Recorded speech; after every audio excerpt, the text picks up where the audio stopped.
welcome to the second episode of Death Whistle Screams, today featuring Gina Nelson. Gina Nelson is kind of a great insider slash outsider of Hollywood. She's spent decades behind the scenes, getting things lit and built and making things run, and, as she will recount in the following interview, making sure the quote-unquote talent is able to live in a bubble undisturbed by any of the politics, waste, and madness going on around them. In keeping with the theme of this series, I asked her, how is AI changing your industry? How are politics changing your industry? Whom in your field of entertainment is being thrown to the gods, into the volcano of history? As robot assistants scarf up all the cool jobs, it seems like young people are screwed. Nobody who doesn't have a trust fund is safe. And Hollywood is racist in its own weird way to just about everyone, whether it's the bigotry of very specific and low expectations, or straight up illegal discrimination against, well, none of it is what you expect, including my pronunciation. We compare this mess to the front seat I had to the dissolution of journalistic ethics in the early aughts. It's a bit of a long interview, but it flew by for me. I was shocked, but not terribly surprised. And now I present to you Ms. Gina Nelson. Yeah, it's been almost 2 years now since I've had any kind of job. I need to back to work. I'm trying to, like I said, learn this digital marketing stuff, and then I don't know. I mean, I could work for myself doing that. That's the good thing about it. But I'm like all. Yeah. My big fear is I'm going to be 50 in a few months, and I'm like, is anyone going to want to hire a 50-year-old woman to do their internet shit? With that dap on my resume. And then I could go back to doing all this production stuff, but I really don't want to ever go back to those things again. Because that movie was a really great. It's called Nobody Leaves Till Jesus Comes, and it was a good movie. And I got hired on. They rented my stage to use to do sets and stuff. And then they hired me on to do the production design for it. So I did all of that as well. And it was not horrible. The director was great. She was a woman from South Africa and super cool. And she wrote the script. She did all of that herself. It was an independent movie. And the one person who really just screwed it up was the AD, the first AD. And God, that guy was an asshole. And it just made everything. He was one of those male feminists who are usually like the biggest misogynist on the planet. And I think that was his big issue with me, was that, and not only that, he was super inappropriate. Like I kept on hearing him, we're all on radios and stuff, and it's like, dude, I can all fucking hear you. But he was like, it was obvious he had something going on with one of the PAs, and then he would badmouth my facility on the radio. I'm like sitting there listening to him, and I'm like, I'm right here, And and then he lived in Long Beach, and he never stopped bitching and complaining. And then even the director had to she had to tell him, like, I'm directing this, not you. And he had a real issue with women who had any kind of like any autonomy or control, or he really did not like it. He'd pretend that he did, but he did that to her. And then I think he had this issue with, and then the crew liked me better than him because, well, he was just a whiny idiot, and everyone got sick of him. And then, he was just really awful. It was really awful to deal with him. Horrible guy. So after that happened, then the strike hit, and then there was no work. And then I don't know if, anybody can build a set now on a computer. So why would they hire me to do that? So why would they do that? I mean, I can't blame them either. I get it. I totally get it. I learned how to do it. That's how I know. I started learning how to do it. And I was like, but then I started to realize that the people teaching me were from like Argentina and Armenia and stuff. So I'm like, well, I have two dudes from third world countries who can build a set for what I would charge for my time and my efforts here in the States. They can probably do the whole for like a fraction of what I'm charging. So I'm not doing this anymore. I mean, I got a great computer out of it. I put this nice bitchin' PC that can run anything. But yeah, I was like, this is really not gonna, and everyone's mad about it. The industry's all pissed off about it and stuff, and they're really trying to fight it. But I'm like, you guys can't fight this. You can't fight any of this, In fact, all stages now, all they have is green screens and LED walls and all this kind of stuff. And it works. Like I remember company, I was talking with them, they're here in North Hollywood, and they the only thing is you need a lot of expensive equipment, and I don't have money for $100,000 camera to start trying to do my own stuff, because that's literally how much they cost, and anyways, I was talking to them for a while, and they got a contract with Fox News Nation, I guess, and they did a show with it was about the Boston Tea Party. And so they wanted Rob Lowe to be the narrator, like the host of the show, and talk about it. And he charges $1 million a day for his time. That's, fine. That's what he wants to charge, and they're willing to pay it. And then they were going to have to go to Connecticut to film on this giant boat that was like from the 1770s. There's a few of them left, I guess. It's like an original one from that time. So they wanted to go there and do all of this. Yeah, it was. It was really cool. And Rob Lowe was like, I'm not going to Connecticut. And so they hired the crew to go there. They went in for a fraction of what they would have charged him for his whole time to go there and set up everything. They were able to just go in, scan everything, clean it up in Unreal Engine, and then put it on LED walls. And it looked real. It looks real. You cannot tell the difference. And then they put like a few little prop barrels and some rope to make it look like you were on a boat or whatever. And they were able to shoot a whole day's worth of stuff in literally they had, I think, 2 or 3 hours left in the shooting schedule. And it was like, yeah, I mean, why wouldn't you not do that? Yeah.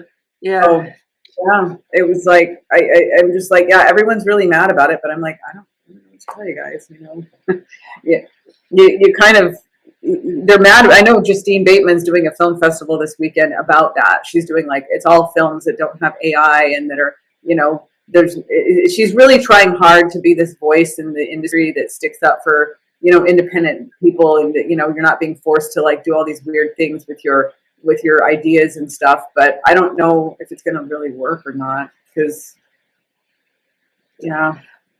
Man, we were supposed to have flying cars, and instead we're all out of a job. I know. And I felt really bad, because I know people that they had been working a lot, and now they get a couple of days of work, and then they're out of work for weeks, and then a couple of days again, and then they're, it's. And I swear they've gotten rid of all the fun jobs. Like, even writing is just done by committee. The only jobs that are left are being just the jerk who runs the place. Yes, pretty much. That's pretty much it. And yeah, there's not. I mean, that was the other thing. I started looking into those walls. I was like, maybe I get one of those wall things, and I could put it in my studio, because you don't even need a big space to do it in. I mean, I've seen people shoot major big budget commercials or other things with this technology on a screen that's 12 by 20, not even huge, nothing crazy. And they, again, had a very small amount of set, which was just some props in the front and a few little things like that. And then they were able to do that. And so I thought about doing it, but then you need a lot of electricity to run those walls. And I can't put a substation in the back of my fucking business to run it. That's what you need. You literally need that much electricity to run them. And I was like, all right, well, yeah. So yeah, and then the rent went up at my place, and we just forget it, But yeah, there's not going to be as much of a need for RIP electric. They still need them, but not as much, because or set, carpet. There's going to be some of those. In fact, I have a hater. I love it. He was the buyer for Modern Family. You know that show, Modern Family. I've never watched it. Yeah. He was their buyer for that show on Instagram, and he absolutely hates me, and he's super lefty and friends with the city council. But that motherfucker ain't worked in 5 years since that show's been off, and I'm like, yeah, I think you're done, Mark. I think you ain't working, because I guess his day job is in interior design or something, and so yeah. Wow. So that's why he can sit on Instagram and be a dick to me. Okay, that makes me feel like time is going really fast, because I remember it was yesterday that Modern Family started, and now it's been done for 5 years. Yep. And the buyer is out of a job. Yeah. Well, I don't think he's working. I mean, why would you? Again, you don't really need, you can, and with a lot of this stuff, I mean, I thought about going and doing interior design or architecture with what I had been learning, and then I just was like, again, they're going to find somebody in a third world country that can do this. If all these people in third world countries can, I mean, you don't really need you need an internet connection and a decent PC to run it. So why should I even be bothering to do this anymore if somebody in another country can do it for a fraction of what I would have to charge? So I mean, I guess I could still keep trying to do it, but yeah, is it worth it? I don't really want to waste my time on learning things that are going to just, again, I know. I had to learn some of that with one of the programs it was called C# or whatever, and yeah, and I was like, how much use am I going to get out of this with anything else? Is this going to be something I'm going to be able to use somewhere else? And yeah, you hear there's HTML for a while, then there was this Python stuff, then there was this, and I'm like, what do you do you waste all this time learning this stuff, and then it's not cool anymore, and you're out of a job. It is. And at least I can say that I didn't go to college and get in debt with all of that stuff, because I know people that did that, they get super in debt. I know so many people that hundreds of thousands of dollars of student loan debt to do what I was doing too. That was the other crazy thing. I'm like, man, I'm like dumb, and they're doing the same thing you're doing. And they were, they would have like these, some of them I was like, you got $100,000 of debt, student loan debt, to like, transcode pornography to the world. That's insane. And I'm so glad that's not me. I don't know what I would study if I were going to college right now. I almost felt like people our age had been sort of sacrificed to the gods of history. But people who are in college right now, they're being sacrificed to just, I don't know, globalization. They are. I do. I feel bad for a lot of these kids, because I took a painting class last year, and to improve my painting skills. And so I was in this class, and yeah, I mean, a lot of these kids, I just am like, you didn't really. There was a lot of, I hate to say the word apathy, but that's kind of how I felt that they were, because they weren't doing things that like you and I were doing, or my husband was doing. We were like, 18, 19 years old, getting our own place, going to college, going out with friends. They didn't do any of these things. And half of them were wearing masks, and they were all just kind of like, and I know it was like art class and stuff. So you're going to see more of that anyways, but it didn't seem like anyone was really excited about their future. Not really.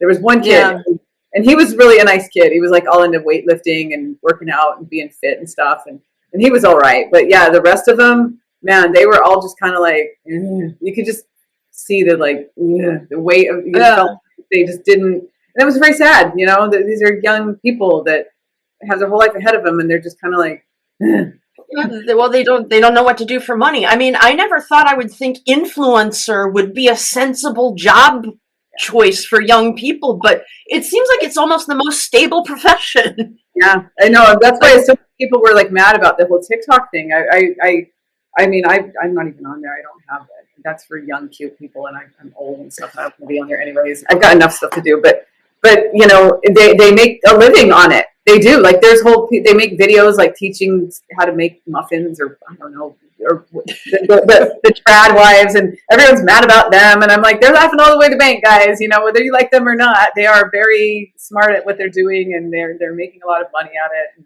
So on all of you, it's I don't want to do it, but they want to look cute and bake cookies and look all sexy and vacuum. I mean, there's no such thing as a skill you can sell anymore, but you can always sell off your dignity. Yeah, and a lot of them have, and then everyone gets mad at them about it, and I'm like, well, but what are you guys doing to provide these guys with something to do?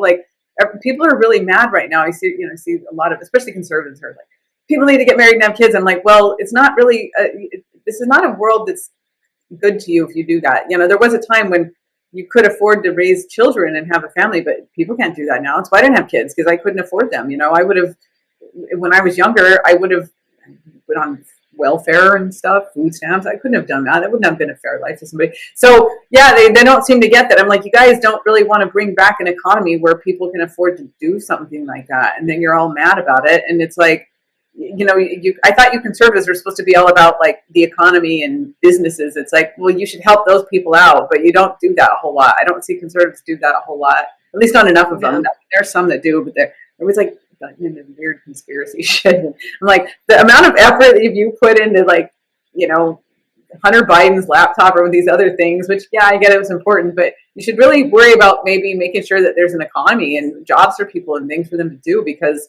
that's why they're bored and they're frustrated, and I don't see them doing a whole lot, and that's sad. I don't think that young people should be just moping, just kind of sitting there like, "Ugh," Yeah.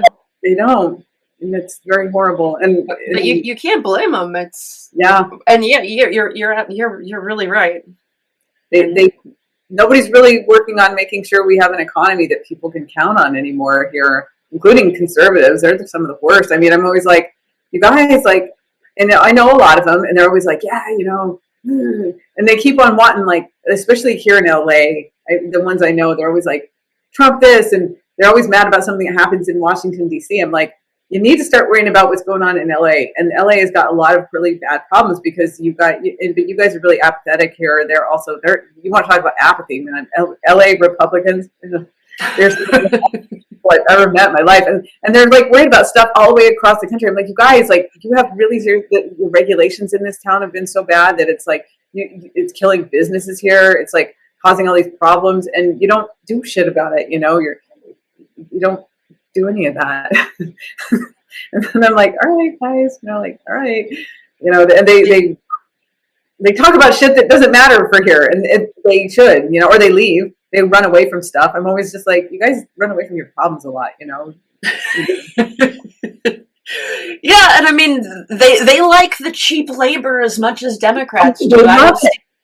Yeah. Love it, man. They'll never admit to it, but they do. They love it. They love knowing that they can get people to do stuff for nothing. And I mean, it's like, well, you guys, I don't know. I don't know what to say, because I mean, yeah, I grew up in a red state, and I saw that happen a lot there. And I would always just be like, when I worked in that children's hospital, I'd be downstairs in a room helping to translate for like patients, and then they'd ask me to go up to HR, and I'd be translating for like the HR people, and because they would need like staff to come clean the rooms and stuff. And I'm like, and I always wondered, and I, would work with these people, the nurses and doctors, and they'd always be complaining about, oh, these people don't learn English. It's true, they don't, and I think they should, but I'm also just like, well, but they're encouraged not to, because they can live in the shadows and you can take advantage of them by doing that. And how many people do we have that come in here are like on government programs that really could be doing these jobs and stuff, that really there's not anything that wrong with them and stuff, and that maybe they should, God. SSI scams have been with us since I was a kid. Yeah, I know. And I'm like, it's weird because nobody wants to really have that talk with, and even here, like I was reading a couple of years ago in the Wall Street Journal, like, I guess in the Midwest there's still a lot of manufacturing jobs. It's just that, I get it. It's probably not the most exciting place to live in, like Iowa or somewhere like that. But I know the weather's horrible in the winter and stuff, and it's also like, but it's a job. You could have work, you would have something to do, and there's those kind of things that you could do. So I don't know. And Americans, they're always complaining that they can't find jobs, and I'm like, well, I think there's jobs, but they're just not where you want to live, and it's not, I get it. Iowa, I've driven through Iowa. It's not exciting. I went to John Wayne birthplace there. That was actually kind of cool, but he only lived there till he was like 3 or something like that. He didn't even live there though. And they like. Yeah. So I remember it was the year that they were the Beanie Babies had made the big thing all over. It was in the 90s, and every like rest stop that had a McDonald's like had signs on the windows like, "Do not come in here. We do not have any more Beanie Babies to give away." And it was just like this big. And it was because I was road tripping across the United States, and I was like, "Oh my gosh, this is crazy, these Beanie Baby things." But yeah, the Midwest, I was like, I get it. It's not exciting. Kansas, any of those places, it's just it isn't exciting, but it's cheaper to live there. And then it sounds like there are manufacturing jobs and other things still, but you're gonna I know nobody wants to. I thought I saw something where in Tulsa they were offering people like $10,000 to move there. Don't quote me on that, but I think it was like something they were trying to offer people money to live there because they were 10 grand to live in Tulsa. And so I don't know, again, it's Tulsa, and I'm sure it's not that horrible. I mean, it could, because I mean, people like they live in these, they don't want to live in these unexciting places, I guess. But I'm like, well, somebody's got to live there, and so yeah, it's yeah. How's that studio apartment treating you? Yeah, I know. You live in a city, but then it's really like there's a guy I watch him on YouTube, and Cash Jordan is his name, and he's a real estate guy in New York. Boy, some of his apartments, holy shit! I'm just like, dude, that's not even like a walk-in closet, literally, and they're so tiny. And some of these people, I'm like, I couldn't live like that. Like, I mean, I guess if you're young and you're fresh out of college and you're going to work or whatever, and you don't really care, and you don't have a need for space. But yikes, like living and they're like thousands of dollars too. That's the other thing. I mean, like there was one where he stood with his arms out, and he could touch each wall this place, and I was like, that looks horrible. So yeah, that was where you could live if you wanted to, and unless you have a lot of money, it's not. Yeah. I mean, when I was a kid, I grew up in like the middle of absolutely nowhere, Wisconsin, and it was really isolated, like Sure. culturally and everything. Hearing the Dead Milkmen on a college radio station 50 miles away was the best you could do. Or maybe once in a while you got Monty Python. But now you can get the internet anywhere. You can get anything anywhere. Yeah, I know. That's why I think that's why I kind of wish people would go back to, these other places, because they'd have space. They could, you can go outside and get some fresh air, and, maybe if you can work from home or whatever. And a lot of people are doing that. I don't know why. But yeah, for some reason, they're just, don't live in, and everyone keeps on saying, oh, these horrible red states. And I'm like, it's not fair to say that, because, like I know people that do like transgender medicine in red states. To say that, I've been in Alabama, I've been all over this country, and I can tell you right now, I've met, yes, there are a lot of conservatives there, but there's not as many. It's not everyone's like in their favorite Klan outfit outside, everybody and stuff.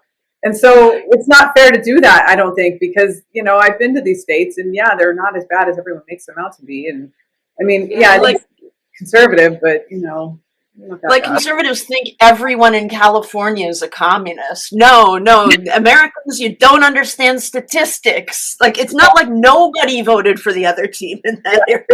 Yeah, I've been really surprised even here in LA how many people I met, just average people that voted for Trump, that were very big on Trump, and a lot more immigrants, legal immigrants, of course. But yeah, and that's kind of why it actually makes a lot of sense that they would want something like that. And they, they're business owners or whatever. And so it makes sense that they would vote for that. And yeah, outside, I mean, even here in this state, I mean, I would have to go up to Northern California to go do jobs and stuff. And I would drive through, and outside of the LA bubble or any of that, the minute you get like an hour outside of LA or San Francisco, you might as well be in like, Iowa. There's a lot of jokes. Like we always called Ventura, Ventucky, and we call Hannah, Fontucky, because you get about that far out, and you're in San Bernardino, Riverside County, and all these places, and yeah, it's pretty much just like any other part of America, really. And a lot of rednecks, a lot of conservatives, a lot of Trumpers, a lot of that live there, and we actually do need those people. I know that like lefties would be like, oh, they're so bad, they need to die, and I'm like, no, they need them. We need them. Not that bad. A lot of them are actually very nice people. We can't get rid of all of them and stuff, and we shouldn't, because we actually do need them for a lot of things. Like they do a lot of jobs that like they're farmers. People need to eat. And they do a lot of those kind of things that and so, but yeah, I mean, to say that it's that the rest of America is just this horrible place, and like there was a time when you could get beat up or whatever for being gay or whatever, but not now. I don't think it's that big of a deal. I mean, and there are people that might not like it, but there's a lot of people that don't like you anyway. So that. Yeah, for people out in the middle of nowhere, it's kind of a novelty. Yeah. There's different kinds of people everywhere. I mean, they're a little bit brainwashed by all of cable news as a whole, but that's a whole different. Yeah. When the pandemic came in, so many people got trapped inside with their internet and their television. I feel like we haven't even gotten out of that irreality. I don't think we have either, and I wish that I wonder what's going to kill cable news. I wish something would, because it's so awful. And a friend of mine calls CNN the condescending news network, because they're so like. But it's true. You hear them talking, and I was like, you stupid dude, anything. You're so racist. Yeah. And after a while, you're like, guys, I'm gonna go outside. Go away. But I get worried for the people that do buy into that stuff. On either side of it. But yeah, like definitely CNN and the rest of them. And they, as much as they hate Trump, it's like they're probably the reason he got elected, because they would never shut up about him. They're always talking about that guy, like every 2 seconds, like Trump. Sometimes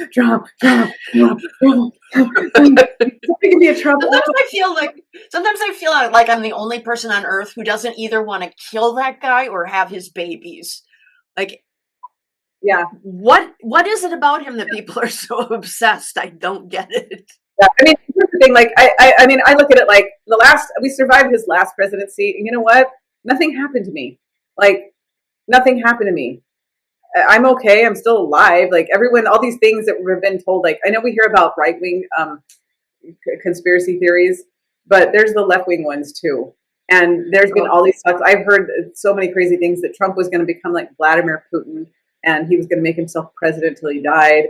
I've been told that he was going to put all the trans people and LGBT people in concentration camps, and none of these things have ever happened. I'm like, and they're like, oh, it's going to be like a Handmaid's Tale and everything, and I'm like, no, it's not. Stop.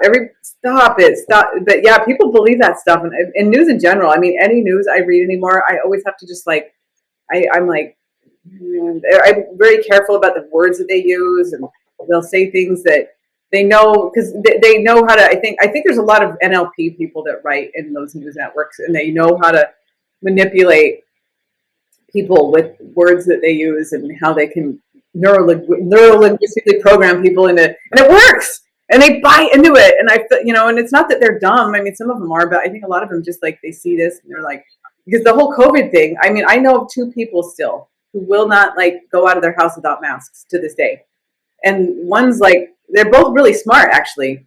One of them, they both went to like a gifted and talented school in New Orleans. They're friends with my husband, and he went to that school too. So that's how I know. But they both went to like this school for ultra smart. A lot of. I think the husband's like maybe on the spectrum. I think the wife might be too. But she's like a child psychologist here, and she works in a school, and I'm like, Jesus Christ, guys, and they still won't leave the house a whole lot.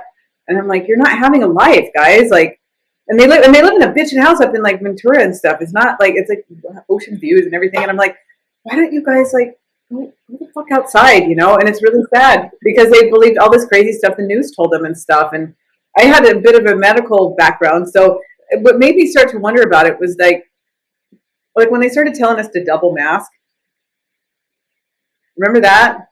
I was yeah. Who does that? Though, even in the OR, like brain surgeons aren't doing that in the OR. And they're sometimes like hovering over somebody, cutting into their head and messing around with their brain for like hours and stuff. And I'm like, if they're not even doing this, then why are we doing this? That didn't make any sense to me. And so I was like, if you're not, if people in the OR they're doing these long surgeries are not doing it, then how come suddenly we have to wear two? and I outside. When I was outside, I'm like, guys, we're outside. It's okay. You go outside. And if fine, if we were in a group of people, I'd put it on, but there, I mean, I have video of it. I haven't ever posted it, but I was in the post office and there was like this month here during the whole thing where they said, okay, you don't need to wear masks for a month. And so I was like, okay, I won't. And everyone still was. And this like lady, she was this really big, overweight lady. And she started screaming at me in the post office about how I wasn't wearing a mask. And it was like, you're worried about your health now? Like, look at you, dude. You're really unhealthy. And I didn't say that, but I should have. But I was like, I just recorded her. And then she got this other old lady to start screaming and yelling at me too. And then the only people that talked them down from their crazy hysteria were these two guys outside. And they're like, you don't have to wear masks right now. And then the older black, she's an older black lady. She came in, she was, I'm sorry. And I'm like, whatever, but they started screaming at me about how I was going to like kill her mom and shit. And I'm like, your mom's not even here. Like she was by herself. And I was like, what the fuck is going on with everybody? And I'm and here, and again, like, it blew my mind how, like, there was so much bad information out there about everything and how they were forcing people to get these shots and stuff. And again, if the shot actually worked, I guess, but it didn't even work, like, people still got it and they still could spread it. I'm like, that's the whole point of a vaccine is you're not supposed to spread the disease anymore, guys. Like, I mean, I'm not like a fucking epidemiologist. I'm not even like a scientist, and even I'm like. Well, the smart. I've noticed the smarter people are, the harder it is to talk them out of their BS because they can come up with all kinds of reasons, even to themselves. Yeah, I know, and it was just really, and that was for me. I mean, that was why when I finally left my whole production work, that was it. They were like, "Well, if you want to come back to work, you're going to have to do this shots," and I was like, I don't want to do that. There's nothing wrong with me. I am in good health. I am not overweight. Like all the people that really got fucked up in this, they were like elderly or they were really unhealthy because of their weight and stuff. And nobody wanted to have that more important talk. Like maybe we should start looking at our health and how bad it is in general, you know, and nobody wanted to do that. They didn't want to talk about that, but you know, everyone better wear a mask and N95. And I was like, I'm not doing that. I'm not doing that. And then what was weird is I got called like last minute to go to the SoFi stadium out there in Eaglewood. And they're like, we need you to wear, it was that Meghan and Harry Vax event that they had out there. They had like a big event, those two, yeah. Anyways, they were having an event out there and they're like, well, we need you to come work. We're desperate. We need anybody. And I was like, okay, well, when do you need me to start? And they're like, well, right now. And I'm like, well, what about this testing business? And they're like, oh, you can get tested on site. And I'm like, but I thought that those tests took like a couple of days to do. And they're like, no, this is a rapid test. I'm like, but does that even work? And the reason I asked this is my husband got COVID and he tested negative the whole time until they made him go to this special lab and get the blood test.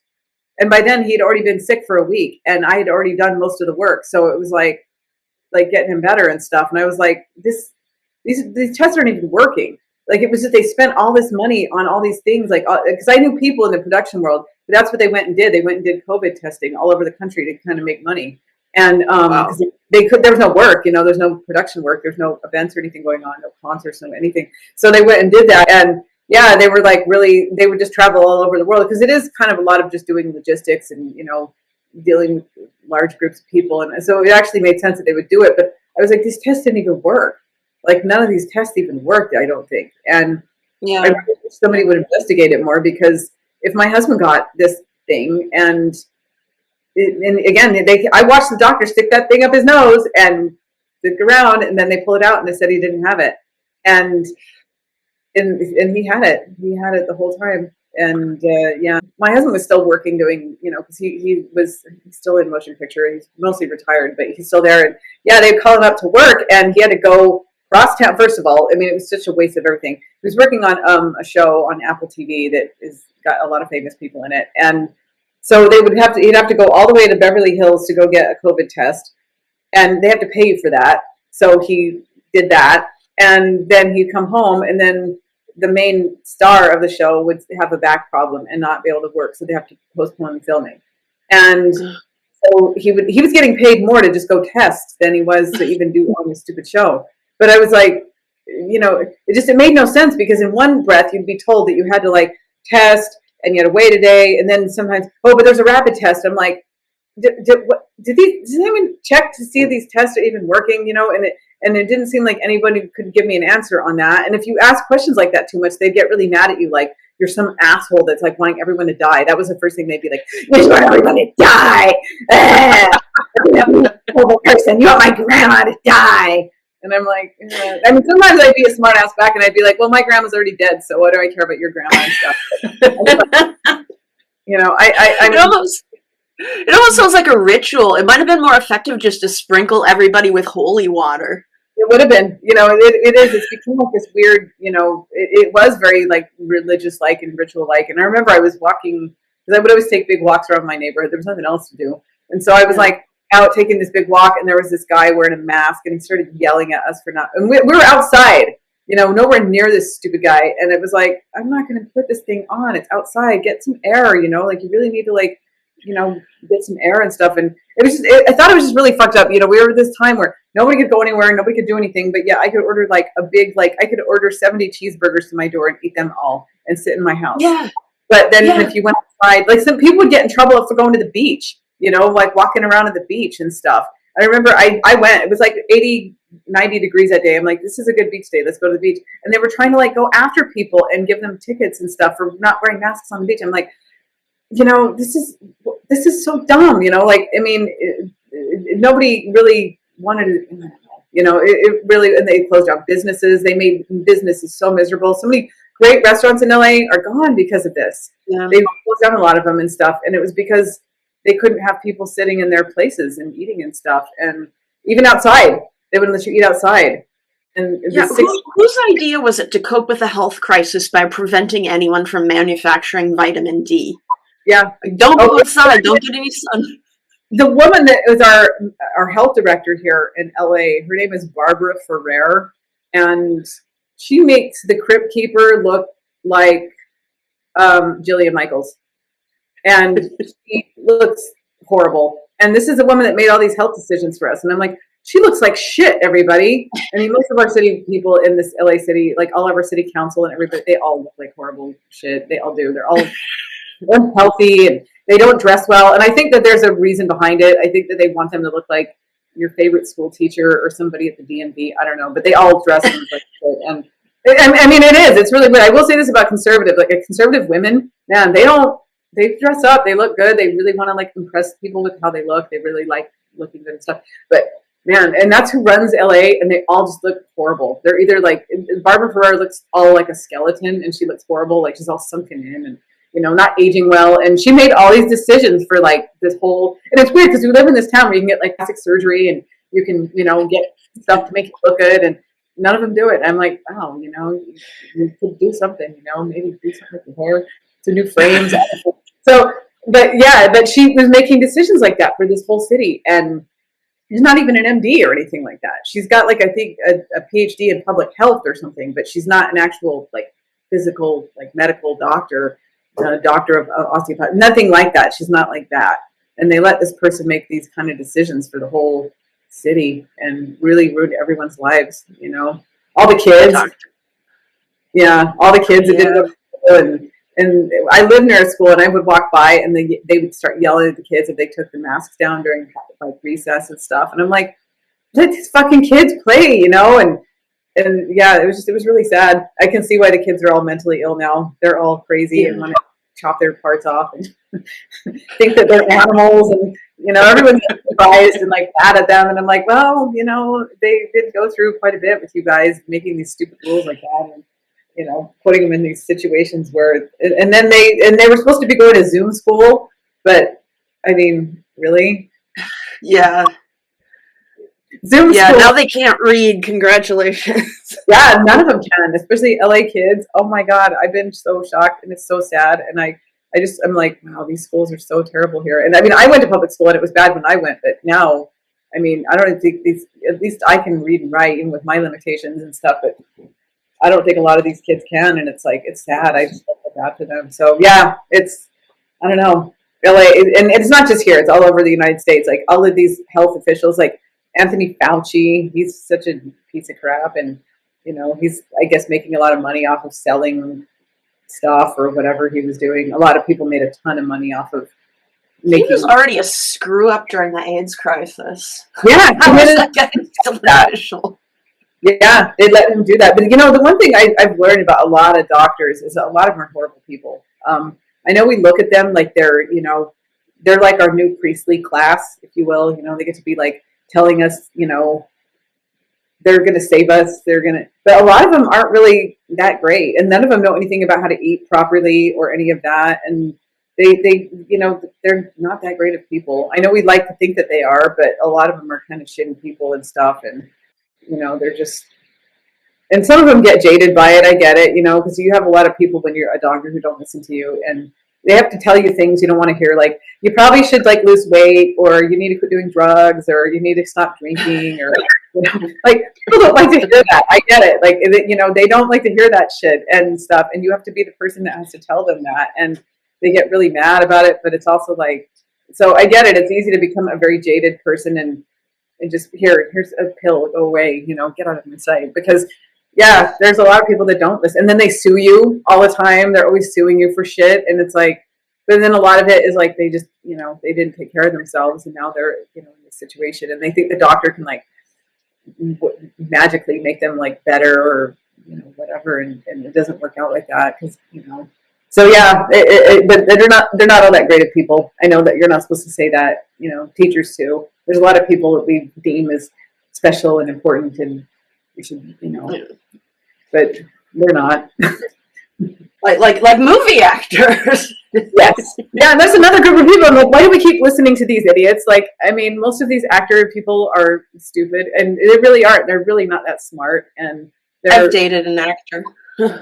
I've had a few friends that were and stuff, but I kind of made a rule to not hang out with them anymore because they're kind of nuts. They're kind of crazy, And I mean, it goes with the territory because they have to like call upon emotions and and stuff, and they want to be paid attention to all the time, and so it kind of creates a person that can be really unstable, and so that's why they're good at what they do. But they're not like, they suddenly become like and people give them money, and when you're famous, everyone kisses your ass and gives you shit for free, and it can go to your head very quickly, and so suddenly you think that you're really great, and you're not, and then they run these, like, what's her name, Gwyneth, whatever her name is, her empire of health. The vagina candle lady. But I'm like, guys, like, and that shit costs a lot of money too. She charges a lot of money for that stuff, and I mean, I will say that she is like a good business person in that regard. She knows how to like sell that kind of crap. But like, should we really be taking health advice from these people, or The View, or any of them horrible people on that show either? That, I mean, all of them on that show too. I'm like, oh my gosh, you guys, like, I think if anything, that I sometimes wonder if it's actually some evil misogynist created The View, so that everyone thinks that women are all just horrible and crazy and dumb and superstitious and everything. Because you think about it, some of the stuff on that show, you're like, oh my god, these people. They're all actually men in woman suits. And they act so, like, I mean, they say and do the craziest shit though, and I've never seen the show all the way through. I see clips. It's all I need to see. I don't need to see any more than that. But yeah, like, they do and say some of the craziest stuff on there, and I'm like, oh, you guys, and they get a lot of money. They get paid really well for that, and I'm like, oh, but they're like kind of the embodiment of the worst examples of like women, just being completely emotional and unstable and immature, and all these things that you see them going on and on and on about, and some of them are super racist, like they hate white people and all this other stuff. Yeah. Didn't I know that she was white? Yeah, they always end up finding that out and stuff, because they do those DNA things or whatever on them. And most people probably are, I mean, everyone's got a little bit of everybody's stuff in them. If you live in America, for sure. I don't know how the rest of the world is, but, here you're going to definitely have other people's, the only one that everyone seems to want to claim is, I'm a Native American. they all claim that they're like part Cherokee or something like that. And they probably aren't, but, they all say it, Well, really high cheekbones. It's like, that doesn't make you an Indian.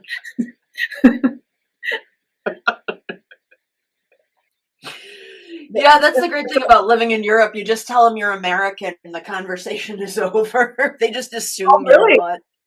Yeah, you are. You kind of are. I mean, even though I'm mostly indigenous, but even there, I'm like 4 different nations. I mean, I have like 4 different nations ancestry. So, yeah, I grew up on the res either. I don't know what that life is like. So, yeah, everyone's kind of a mutt in America, and it's just kind of how it is, But it's funny because that, especially now with the whole anti-racism thing, it's become so crazy. I've been shocked as to how many, because my husband's a white man, and so I've been shocked as to how people treat him sometimes. I'm just like, wow, and you see it all the time. You see all these like videos and other places, and in my time in entertainment, Jesus Christ, that's still going on, and that's why I do wonder what's going to happen when I mean, I know that Trump supposedly got like Mel Gibson and Stallone and John Voight, that's the other one. They're gonna tackle the problems in entertainment, and I'm like, they have no idea how crazy shit is here, and yeah, they are going to not really accomplish anything, because it is really fragmented. This industry is, and you can't really stop it. But that's the one thing that pervades it, is this very far left, like everyone that's white is bad. There's all sorts of organizations out here in this business that allow for this. There's directors that allow, that they're allowed to, the black directors, they'll be like, I only want black guys on my crew, or black people on my crew. Which is illegal, but they are allowed to do it. And R&B singers put it in their writers. I've seen more than a few black R&B singers do that. And, not every black person does that out here that's talent. There's lots of nice black people that are here, but I've only seen black people do that. I've not seen a white person do that. I mean, that would have been leaked so fast to TMZ if somebody, put in their memos or their writer that I only want black or white people, big titty blonde white women to work on my crew. That would have been very quickly put all over like TMZ. They would have been like, you guys, like, this person's a racist, rubber racist, and they. They'd be, and then they wouldn't be able to leave their house or go anywhere or do anything. I mean, that person would have their whole life like destroyed and stuff. And but in entertainment, it is so allowed. But it's weird because the people, well, I don't think the artists and even the directors and stuff to some degree don't even realize that when they're being allowed to do this, because it makes money, it's very profitable, and again, it's like this thing. Yeah, we can act like this, and we can act however we want, and we get to act like this because of something that happened like a long time ago. But a lot of them are indentured servants themselves. The talent in this business, a lot of them don't realize that they're kind of owned by this business as well, and that they don't even really realize like how much like of the money that they get to make a movie or an album or do a tour or whatever is not their money. It's advanced to them, and then they have to make this project go. And then if after they've paid everybody that they've worked on this thing with, and then they can they might get some money out of it, but they're really owned, and any of their intellectual property a lot of times ends up being owned, and they can't really do it on their own. Like they're not people don't realize that writing a song or any of these kind of things end up becoming owned by this industry. So if you want to go out on your own and do it, you have to do your own thing that wasn't, I mean, it's really fucked up actually. So that's why when I see, and I've seen it a lot, and it's become like this big thing. There's a couple of organizations specific to one's women in media, women in film, and women in media has this whole list, this laundry list of if you want to get like a thumbs up from them so that you can make your movies and stuff, because you have to pay them money. These are your organizations that you join to get help so you can get your foot in the door and get your projects made in the industry. And they range anywhere from it's free because you're a student, but you have to prove that, and then all the way to like hundreds of dollars. And I've met people who spent hundreds of dollars with some of these organizations and gotten nothing out of it. And then, if you want to get the like the seal of approval from some of them, there's this list of you have to have this many people that are Black, and this many people that are trans, and this many people that are women, and this many people that are non-binary, and all this. So they make these huge lists of stuff, and I mean the Oscars have been like this for they've been becoming more and more obnoxious over and over. I mean, I still watch them, so I mean, who am I if they're not that obnoxious if I'm watching them? But yeah, I knew of somebody who she's a filmmaker and documentarian who her name is Meg Smaker. She's a really cool lady, and she did this great documentary. She went to Saudi Arabia and filmed this whole process where they were trying to rehab Guantanamo Bay guys who had been in there for years, and so they had small window of time when one king was not running and the other one was, and so they allowed this program to happen. So they brought some of the Guantanamo detainees back to Saudi Arabia to try and rehab them so that they wouldn't go get into jihads and stuff again. And a lot of them still were relatively young and could have had a life. And so they were allowed to do this. And she was able to get cameras into this country. She speaks fluent Arabic. She speaks their language. So it's not like she was just some jerk that was looking at the natives and laughing at them and stuff. She knew how to communicate with these people, and she made the documentary. She got it put at Sundance, and they came out and said that she was basically insulting Middle Eastern people and Muslims because she was a white woman from America that made this documentary. It was a good documentary, but then the problem that ended up happening there was that she ended up not being able to have the distribution she needed to get it out there. So I was able to go see it, but it's not something that's, trying to get it on a streaming thing or any of these kind of places. I think she would have probably won an award for that documentary. It was that good. And she worked really hard. It took her a couple of years to do it. And she followed the lives of a couple of these guys. And, it gave a different side of them too. You started to understand a little bit more about why they got involved in what they did. And, it gave, I guess, it gave them some humanity, I guess, and it's real easy to not do that. But yeah, it was really weird that Sundance did that. I mean, it didn't surprise me, but everywhere from very low level jobs where you're just a PA on up, this mentality pervades this industry. And they absolutely, and it's weird because they need, I hate to say it, but there's a lot of white men in the business because it is a lot of physical labor. It is doing, hauling heavy equipment around. It is, doing a lot of I know a lot of women say they want to be in this business, and, certain directors and certain artists will say that they only want white or Black people or whatever on their crew. But a lot of people just don't want to go and haul around heavy equipment in like the heat or in pouring rain. I mean, you have to sometimes be willing to be up at 7 in the morning at a loading dock to do this kind of work, or at on a site, you know, that is in the middle of, like, some of these jobs. Like, I remember my husband got an offer to go work on a show in Hawaii, and I'm like, let's go. And he's like, fuck that. And I was like, well, why? And he's like, because it's like doing physical labor in the tropics. And I was like, oh, yeah, I didn't do that. And I'm like, yeah. I mean, it would have been, but I would have been okay.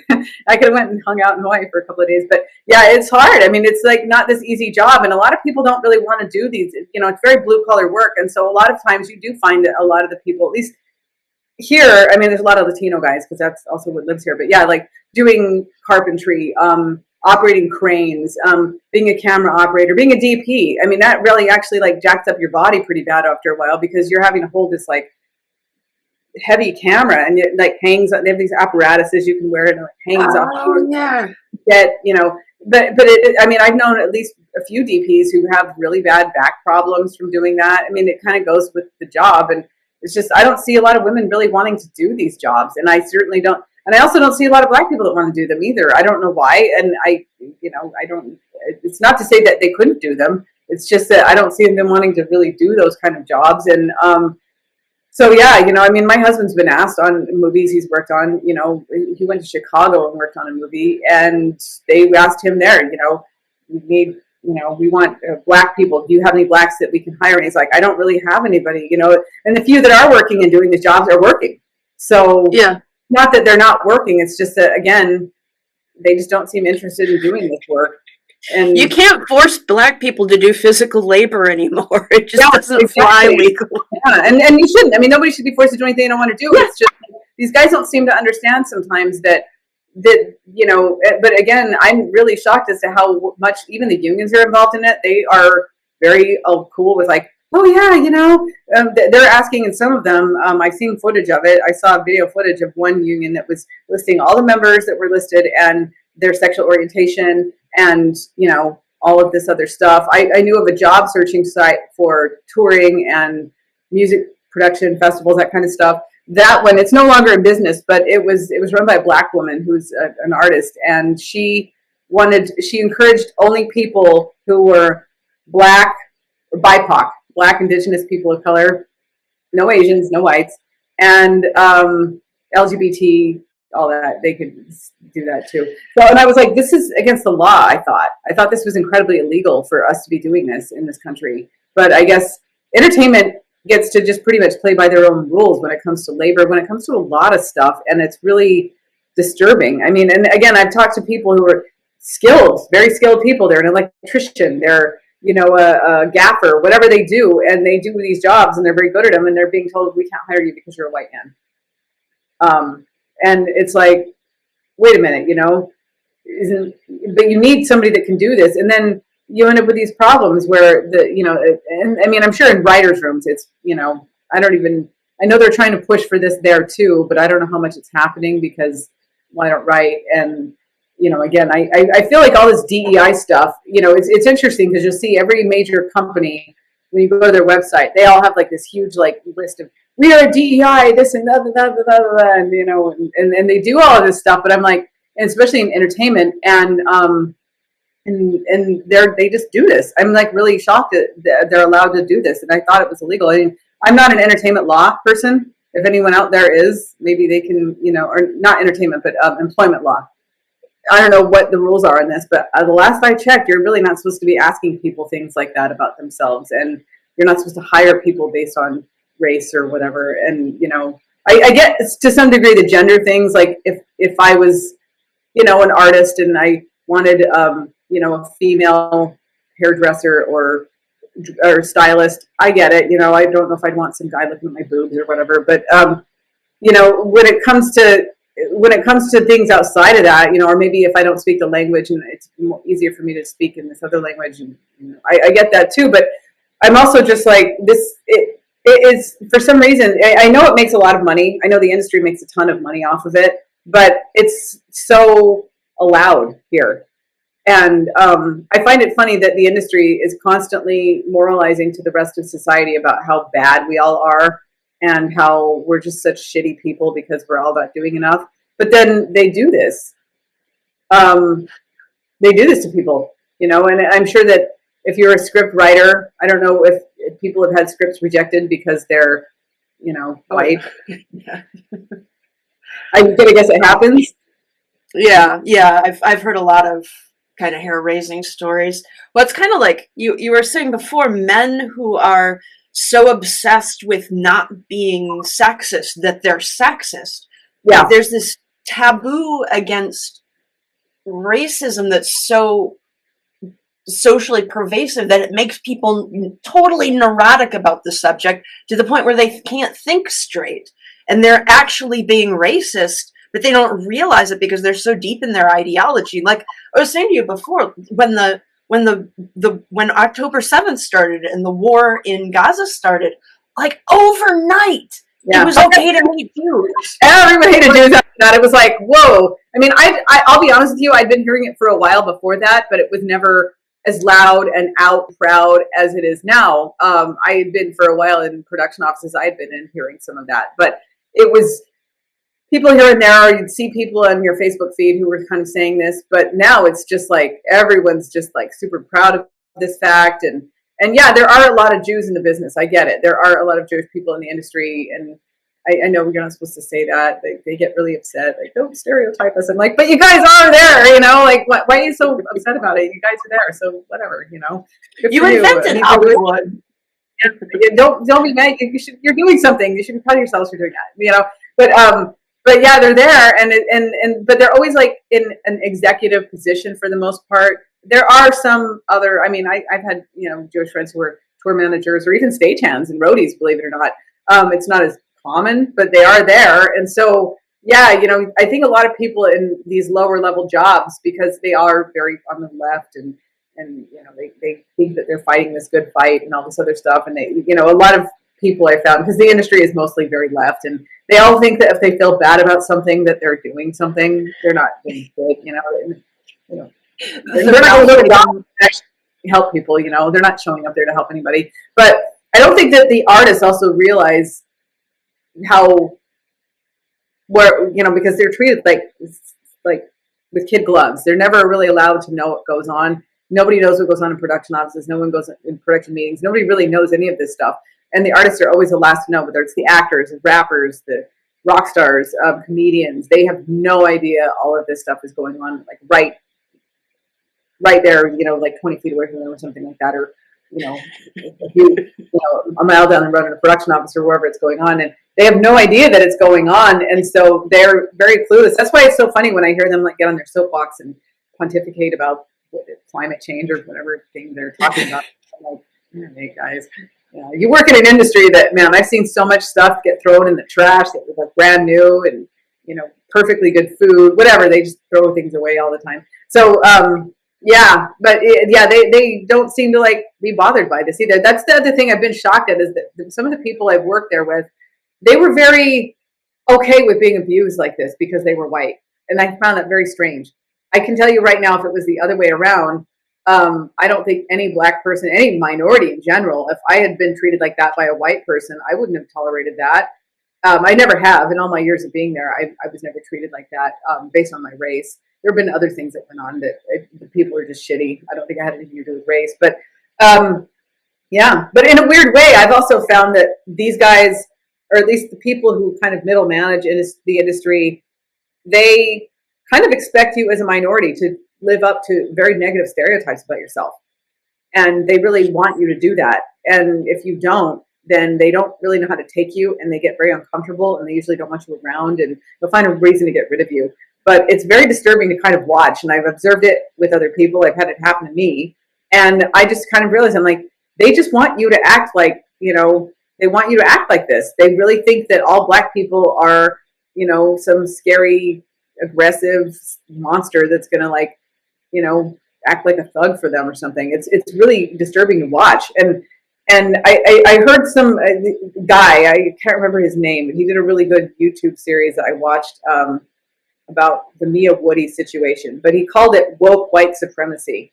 And I think that's a good way to describe it because, you know, again, most people who are white are not racist. I get all of that. But in left-wing circles, there's this weird idea. It's a weird mentality that I've noticed that they just assume that, black people, they can't get to the DMV, or they don't know what a computer is, or so it's okay for them to act like, they can act however they want, and we deserve this, or not us, but my PA is going to deserve it. I don't have to deserve it. That poor PA is going to have to deserve this. Or this poor guy that's the bus driver is going to have to deal with this. For this tour is going to have to deal with this, and so they feel like it's some kind of justification, I guess, and it's very weird that but even some of the people themselves. I mean, you occasionally see these videos of like upper middle class liberal white women going to like a dinner and having some black woman like berate them and tell them to learn to speak, and you're like, whoa, guys, like, why are it's entertaining. I wouldn't be doing that, but yeah, and they do it, and they seem to really like it. And the thing that I've also seen that's really interesting living here in LA, because LA is a very liberal place, and it's full of that kind of people, but when it came down to schools and things like that, that's where I really saw a lot of that kind of very liberal racism that pops up. That the low expectations they have for you, like, oh, you're just such a, you've been so deprived that you'll just be happy to be my PA forever, or go get my coffee for me forever. Or they'll move to areas where the school is good. It's the one good LA Unified school, but when you kind of press them on why it's good, they can't really give you any reasoning, but they'll tell you that like a famous celebrity volunteers there or something like that, like a movie star does. But I drove by these schools, I'll never forget this, and it was whiter than mayonnaise. It was like the whitest fucking school, and I'm like, if you guys care so much about like the illegal immigrant kids, you can send them to the school down the street from my house that's got mostly Latino kids. They'll learn Spanish too. You're all saying that everyone should learn another language. You're always saying all these things, but yet when it came down to it, you guys don't really do this. And it seems like you only want people of color around if they kind of like, it's like the new minstrel show. It's like this new minstrel show, if you will, where you act all like a thug or like a chola or whatever scary thing you're supposed to be. And they get amusement out of it. They laugh at it. They think it's funny. And you become kind of like almost like a pit bull or something to them. So when they don't like somebody and they want them to, go yell at them, and then but if you're black or Latino or whatever, and you don't do that, they don't know what to make of you. They just don't know how to even handle you. And it can get really weird, and if you actually try to approach them on their level, and sometimes you have to have disagreements with people because maybe I want to get paid more, maybe I want to get paid. I mean, those kind of things happen, or I don't feel comfortable with certain things. They don't really like when you do that. They get very upset. And I've also noticed that I'd have to say that the good chunk of the business, this industry, is middle managed by a lot of women, a lot of liberal white feminist types, some not. A lot of like, let's just say Lena Dunham, if you'd like clone her. My favorite. And put it all over the place. That's kind of the type of person that you're going to be dealing with a lot of times in the industry. And so it's weird because in one breath they're like this tough girl boss, and I run this department, and I'm the best writer, or I'm a tour manager, or I'm a whatever they do. But in the next, they're this damsel in distress, and they'll go run and cry to whatever man is around, whatever person that works above them, and I don't feel safe around him or her, and they get away with it.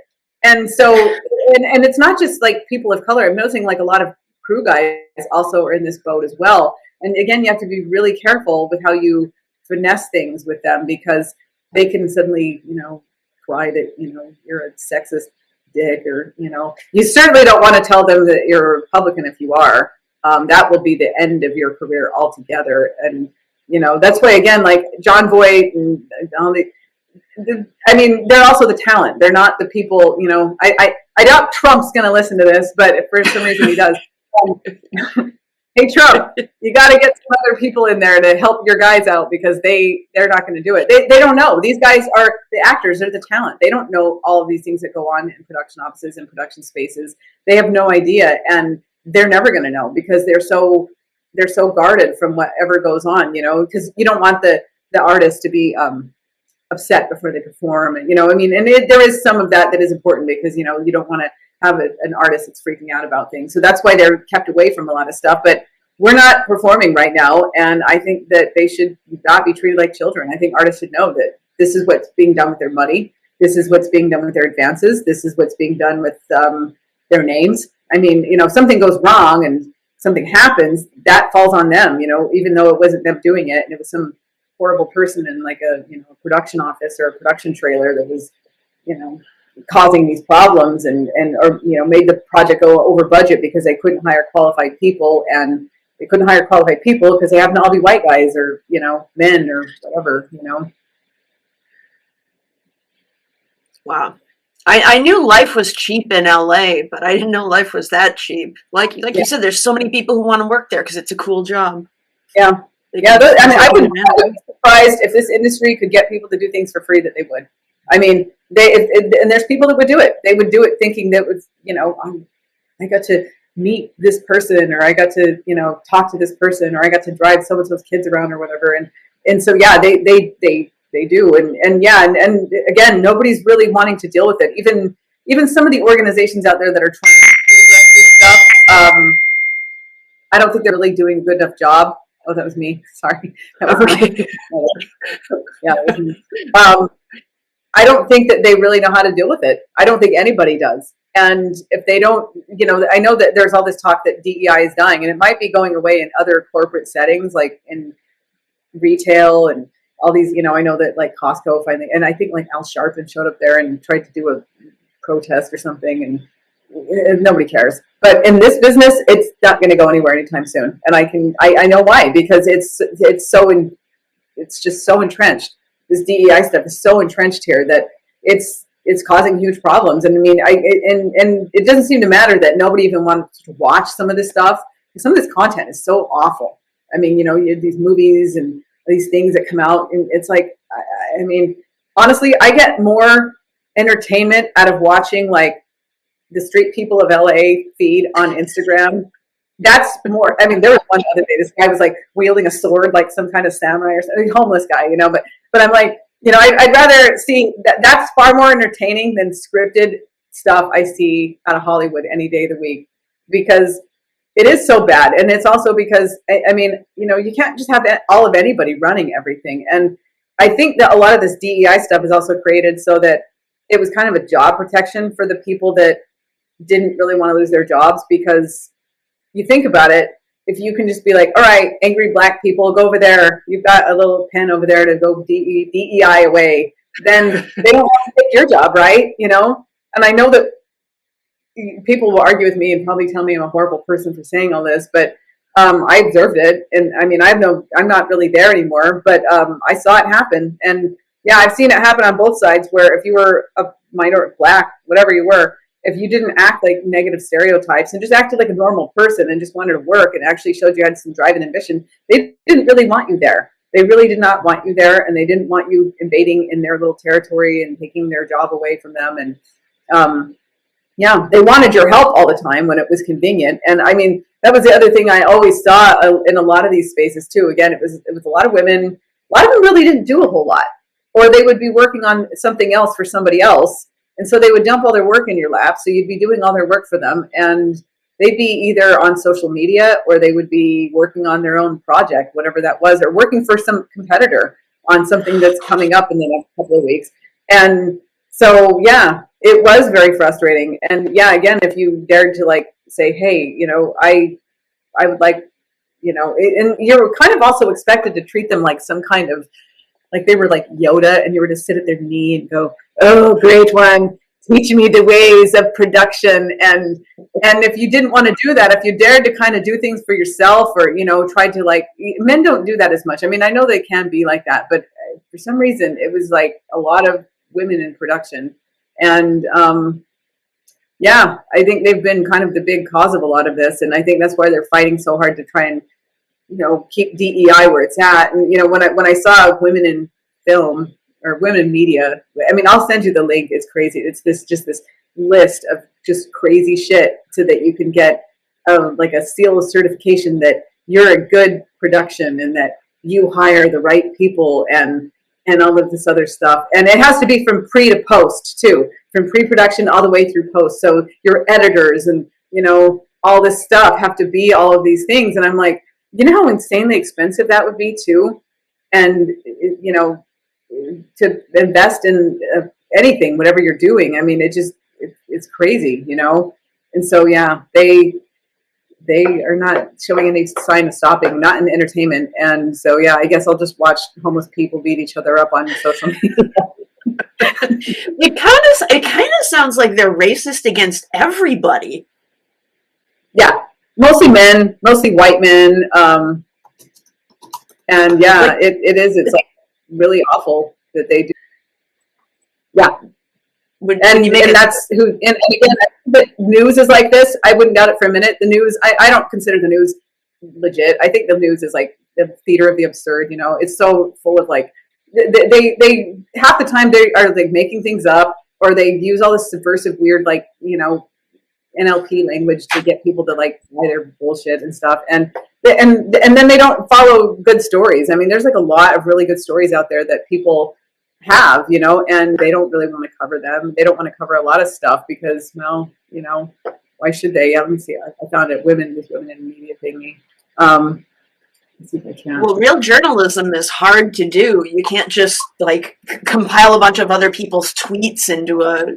Well, you can now, but you used to have to do footwork. You used to have to call people. You used to have to go places. It was a little bit like detective work, and now it's just everybody puts everything through the lens of their ideology, and instead of finding facts, they just put out theories. It's they do, and they just go find everybody off of Twitter. This guy said this on Twitter, and I'm like, oh man, you know, like guys, you guys just go and do everything off of Twitter now. You guys even like go do anything, you know, and they don't, and yeah, it's a weird, and then you're stuck with these NDAs that you have to sign when you are in entertainment, and I'm guessing in media as well. And so you're expected to like keep a lot of secrets. It becomes very cult-like. It really does. I mean, you're expected to do all sorts of weird things in this business that I've never been asked to do in any other industry I've worked in, ever, ever, ever. And you know, this industry is very corporate. They'll say that they're not corporate. Oh, we're not. Yeah, yes, you are. You know, you have to be a corporate. It's how this all works. But you know, it's different because, you know, you don't have to wear like a suit and tie to work, and you know, you don't have to. There's not, you know, there's not much of a dress code, and so you can have tattoos, and you know, you can wear your favorite like, you know, whatever, you know, Black Lives Matter T-shirt or whatever. You can get very political at work too. That was another thing I was always just really shocked at, and I was kind of like, you know, there was a point where I started to feel like the production offices were just this giant soapbox, and I'm like, guys, I don't really give a shit about any of this stuff. I don't want to hear about it, you know, and it would have been nice if it had been quieter. I mean, I've often found that a lot of, and again, production offices, a lot of times it's a lot of women in there, but they're louder than a fucking Metallica concert. And it's so hard to like pay attention and stuff. And I'm not the only one who feels this way. I've known like tour accountants and accountants in general, you know, who are usually men, not always, but a lot of times they are. And they're just like, oh man, yeah. And it's really hard when you're trying to like really focus, and people just, I'm like, I often wonder how much work actually gets done there. And I know that, I think the industry as a whole, I know the music industry, I think they like having these paper pusher types around because they don't get paid a lot. I know why. And that's a whole other discussion for another day, but they don't make a lot. And they get to like, there's a lot of weird things that go on with money and with questionable people, like underage people, questionable substances. And so they have to like, there's a lot of paying people off, you know? So you're going to take this much money and we're going to put it over here, and we're going to, you know, and you're going to look the other way about, you know, what we're doing. And I think that's why they keep these people around, because if they really wanted to, they could replace most of these people with, you know, I mean, Uber and Lyft can pick you up and drop you off without much. You have a phone, you know. In fact, we were using that in some of the work I did. Because, you know, I worked in live events mostly. I did a lot of other stuff, but my live events business stuff, I was shocked that towards the end there, when I was getting ready to leave, we were already making deals with Uber and Lyft to go pick certain people up and drop them off. I'm like, well, then why don't they just have them do it? But, you know, again, with what we were doing, since we did transportation for just specifically artists, transportation in general is like, I mean, that's where the mob gets so involved in it. Because without transportation, you have nothing. You know, if you can't transport stuff or people around, you don't really have anything. So, yeah, I can see why the people that run it are kind of the way that they are. And you know, you always hear these jokes about the Teamsters and Jimmy Pop. There's a lot of reasons I can see why the mob went and got involved with that, because, well, why wouldn't they? You know, that's like a really important thing in any society. And if you don't have a way to get things around, get people around, you're kind of fucked, you know. You can have the most yummy food or the most awesome person that can sing and dance, but if you can't get them somewhere, you don't really have anything. And these are the people that run it. These are the people that run it all, and that are allowed to make these kind of rules. And, you know, I sent you in the chat there, the women in media parody and action thing, and you're just sitting there looking at this thing going, oh my God, really, you guys? And if you scroll down to the bottom, it's in the very bottom. Yeah. What is it? It's a badge that you get from them, and you have to have at least 40 to 60% women, and non-binary crew. You have to send in spreadsheets, call sheets, final drafts for credits, key art. All of it has to be, all of it, so that you can get this permission to like have them like you. Yeah, that is intense. Yeah, and I know that in some of these other ones, you know, there's these, or you know, big companies like Live Nation or some of the other ones will have, you know, organizations specific to, you know, like not black talent, but just black people in the industry. And I'm like, I thought that we were all just here to work, you know, but they'll suddenly do these things, and it makes kind of no sense. But, you know, again, it's allowed. And, you know, and if you look at the graphics on the site, there's all these pictures of like women operating like this heavy equipment crane. And I can do that. I learned how to do heavy equipment operating, but, you know, I haven't done it in a while. But it's not really an easy job to do. I can see why a lot of men in any aspect of this business end up doing a lot of this work, because it's very physical. It's hard work. You know, and some of it you actually do need to know how to do stuff. Like, you better know how to rig something properly, because if like a light or something falls on people, you could like kill people.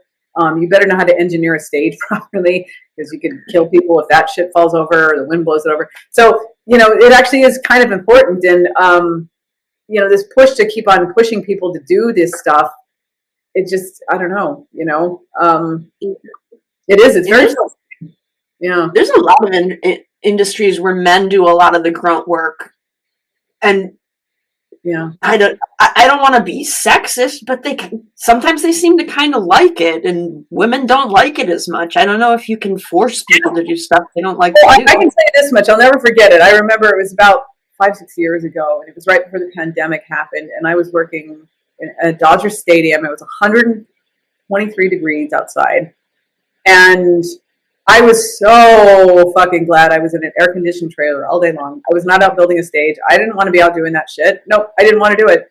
I mean, and I've seen some of my stagehand friends have to do, like, you know, and again, there's women that do that work too, and they're really good at it, but it's just not many, because not many women want to do that stuff. Nobody really wants to be pushing road cases up and down things, and, you know, and you're on a timetable. You have like all this small window of time, but, you know, I really wish that this topic came up more, because this would never be tolerated in any other industry, that people with this much power, whether they're a pop singer, R&B singer, or a rapper, an actor, are allowed to just openly say, I do not want white people here. If you're white, I'm not going to talk to you. There's one R&B singer who, she would literally cover my friend's car with Post-it notes because she refused to talk to white people.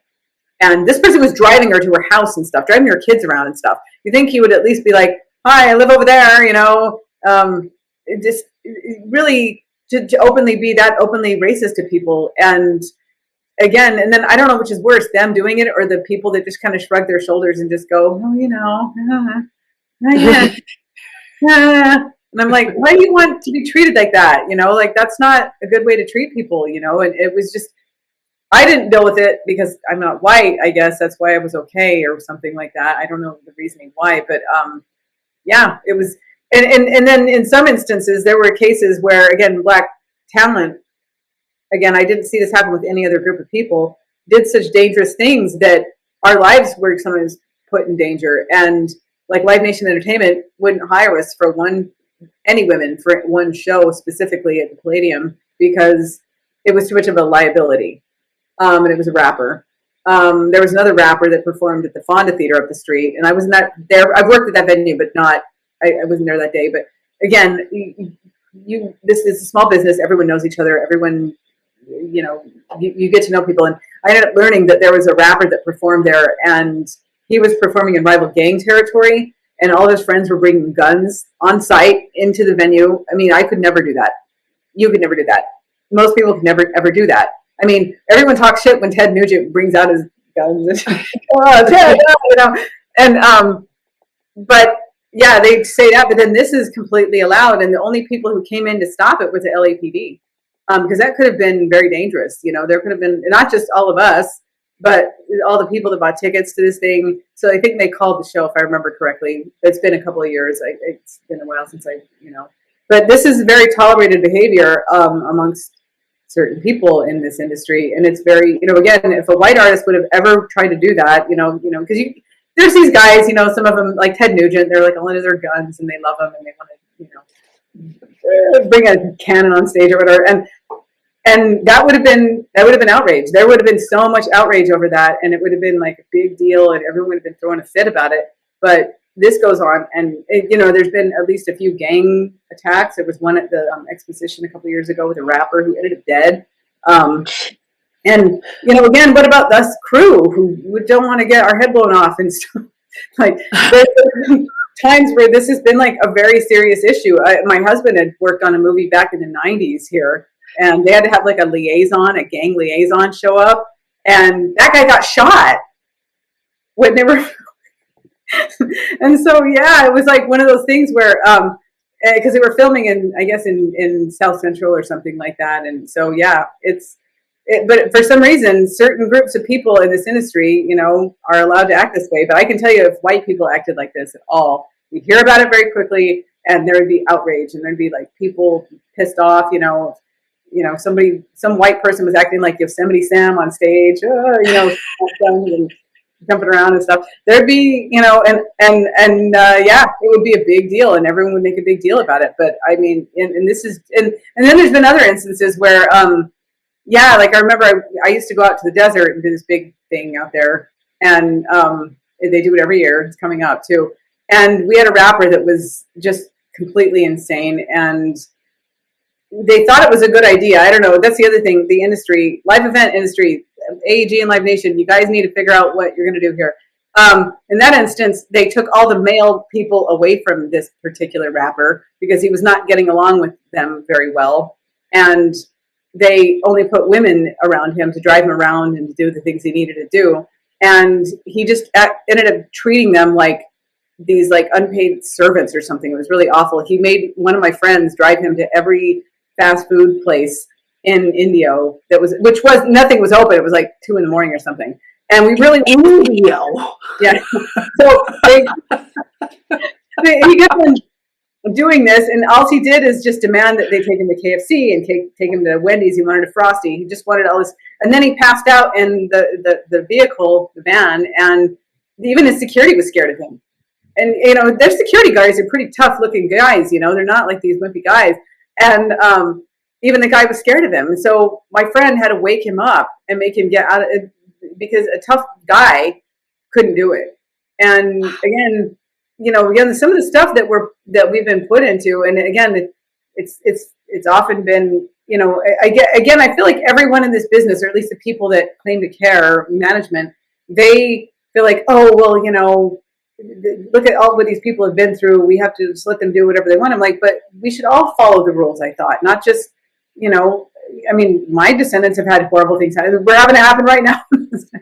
And I don't do that. I don't go running around acting like that to people. So it was one of the, and even if I was famous, I wouldn't do that. It just seems like it was one of those things where I feel like they do it mostly because I think the industry makes a lot of money off of Black people acting really bad and kind of crazy and stuff. And it's very profitable, and they can rile them up and make them all mad, and go out and growl at people. It's like it makes them money, and and it makes them a lot of money. I mean, I've read some of the stuff that some of these what's her name? I remember reading a thing that I think it was Ava DuVernay said, and it was just like, oh, fuck these people and fuck these white men. It was just this horrible angry diatribe, and I'm like, wow, could you imagine having to work with that person all day for months on end on a project or something, and to be, treated like that is just, yeah. And again, I guess if the industry wants to be this way, I know it's against the law, But you guys need to quit moralizing at anybody about anything, and that includes theater, news, movies, TV, music, touring, all of it. Just stop moralizing with anybody, because you guys are awful. You steal from people, you rape people, you kill people, you make people fight with each other. You pit this group against the other one. I mean, and then it costs you money. I guess you have enough money that you can encourage people to act this way. But yeah, it's like it's just weird, you know. And then I really wish the public would stop paying attention to them, because they're fucking stupid. Yeah, yeah. They're Well, not. I think the internet is teaching us all about parasocial relationships now. I think people have parasocial relationships with characters, and Yeah, then they associate the actor with the character, and so they think the actor is a good person, no right. matter Yeah, what they do.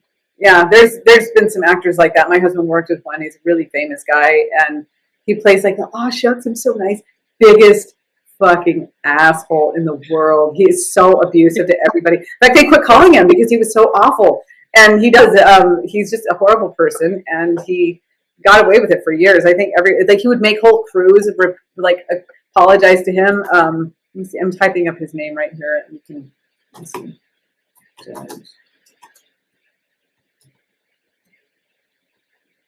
You'll know exactly who he is. And he is a nightmare. He's so awful. But if you saw him on screen, he acts like I'm just a goofy nice guy, and he's horrible, absolutely horrible. So Wow. he's Wow.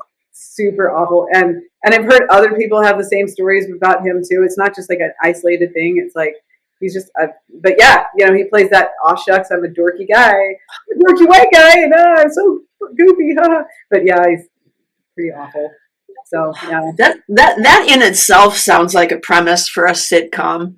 yeah. this, But this, this, this shitty actor guy that abuses everybody left and right. And but yeah, the whole industry they moralize a lot, and I just wish people would stop taking their morality seriously, because they're really bad people a lot of times. And again, there are like a ton of good people there. There are so many good people that are very hardworking. They're very blue collar. They're the ones that are, you know, doing stuff, striking stuff after the whole thing's over, and they got to take all this stuff apart and put it away, and winding up cables and putting all these things away, and loading a truck and making sure it looks nice. And you know, and again, and not all black artists. I mean, there are plenty of great black artists I work with who are not like this, but it seems like the only ones I ever did work with in the industry that were openly that racist towards white people were often black artists. I didn't see Asian artists act this way.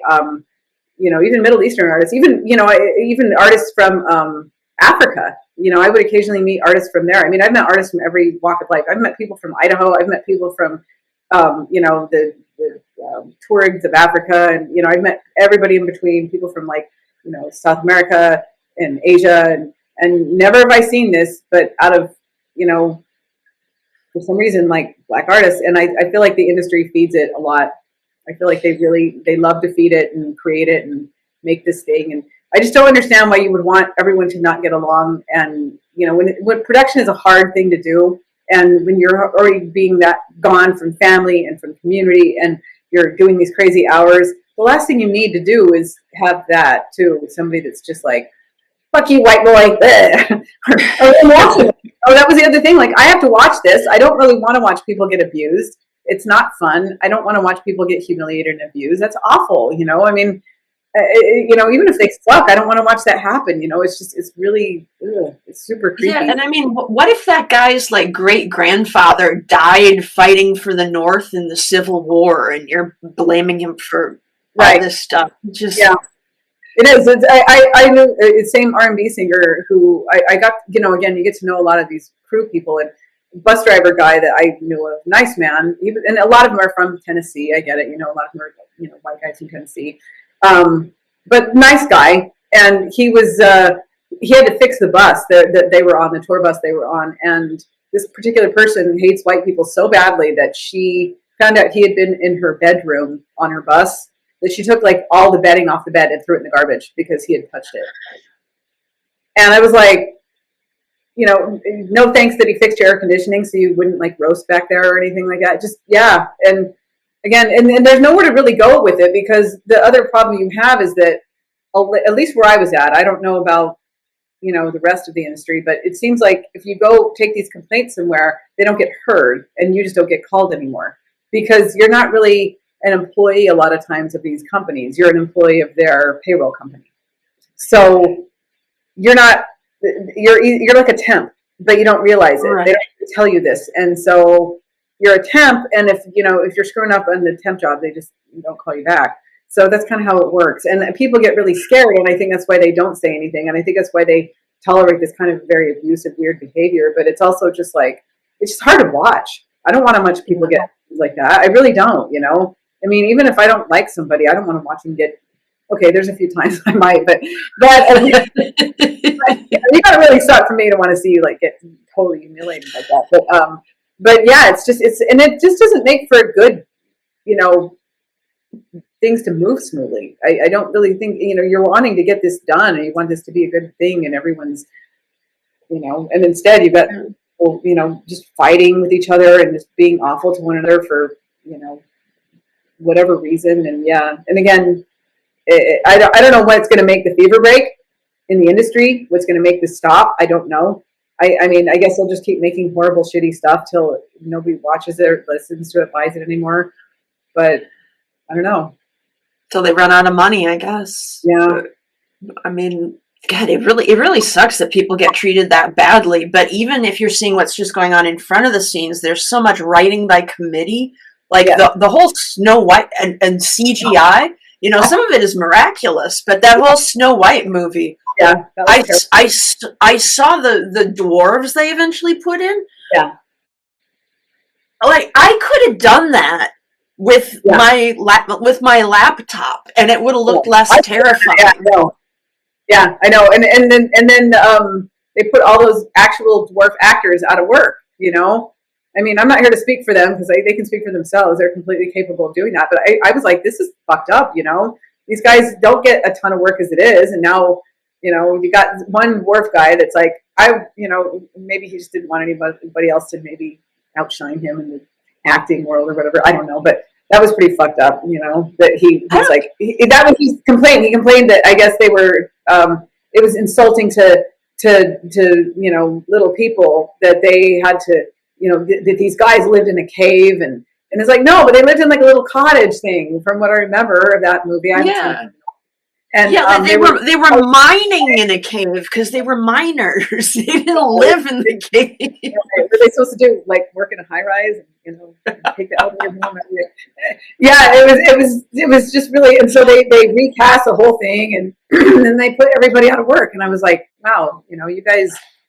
And then that girl, she just, and the sad thing is, she's just a product of what that all is. I mean, I know she's super annoying, and everyone's just like, stop talking, but she's kind of a product of what that industry's created, and that's how a lot of, like, her attitude is how a lot of women in the whole production spaces are, sadly. And they, again, they're coordinators. They're not, we don't think of them, and they'll always say that, oh, what was me, patriarchy, that it's so bad and everything. But I'm like, but they have a tremendous amount of power, and they know that they can wield it, and they know that they're, they might be the one organizing all the PAs, but that's how you get your foot in the door of this business. So if you don't do what they want, or you're somebody that they don't like, you're pretty much done, and they can just pretty much stamp out you from really having an opportunity in this business to begin with. If you're a white boy that's just, too white and too boy, they're gonna, I mean, has it always been like that?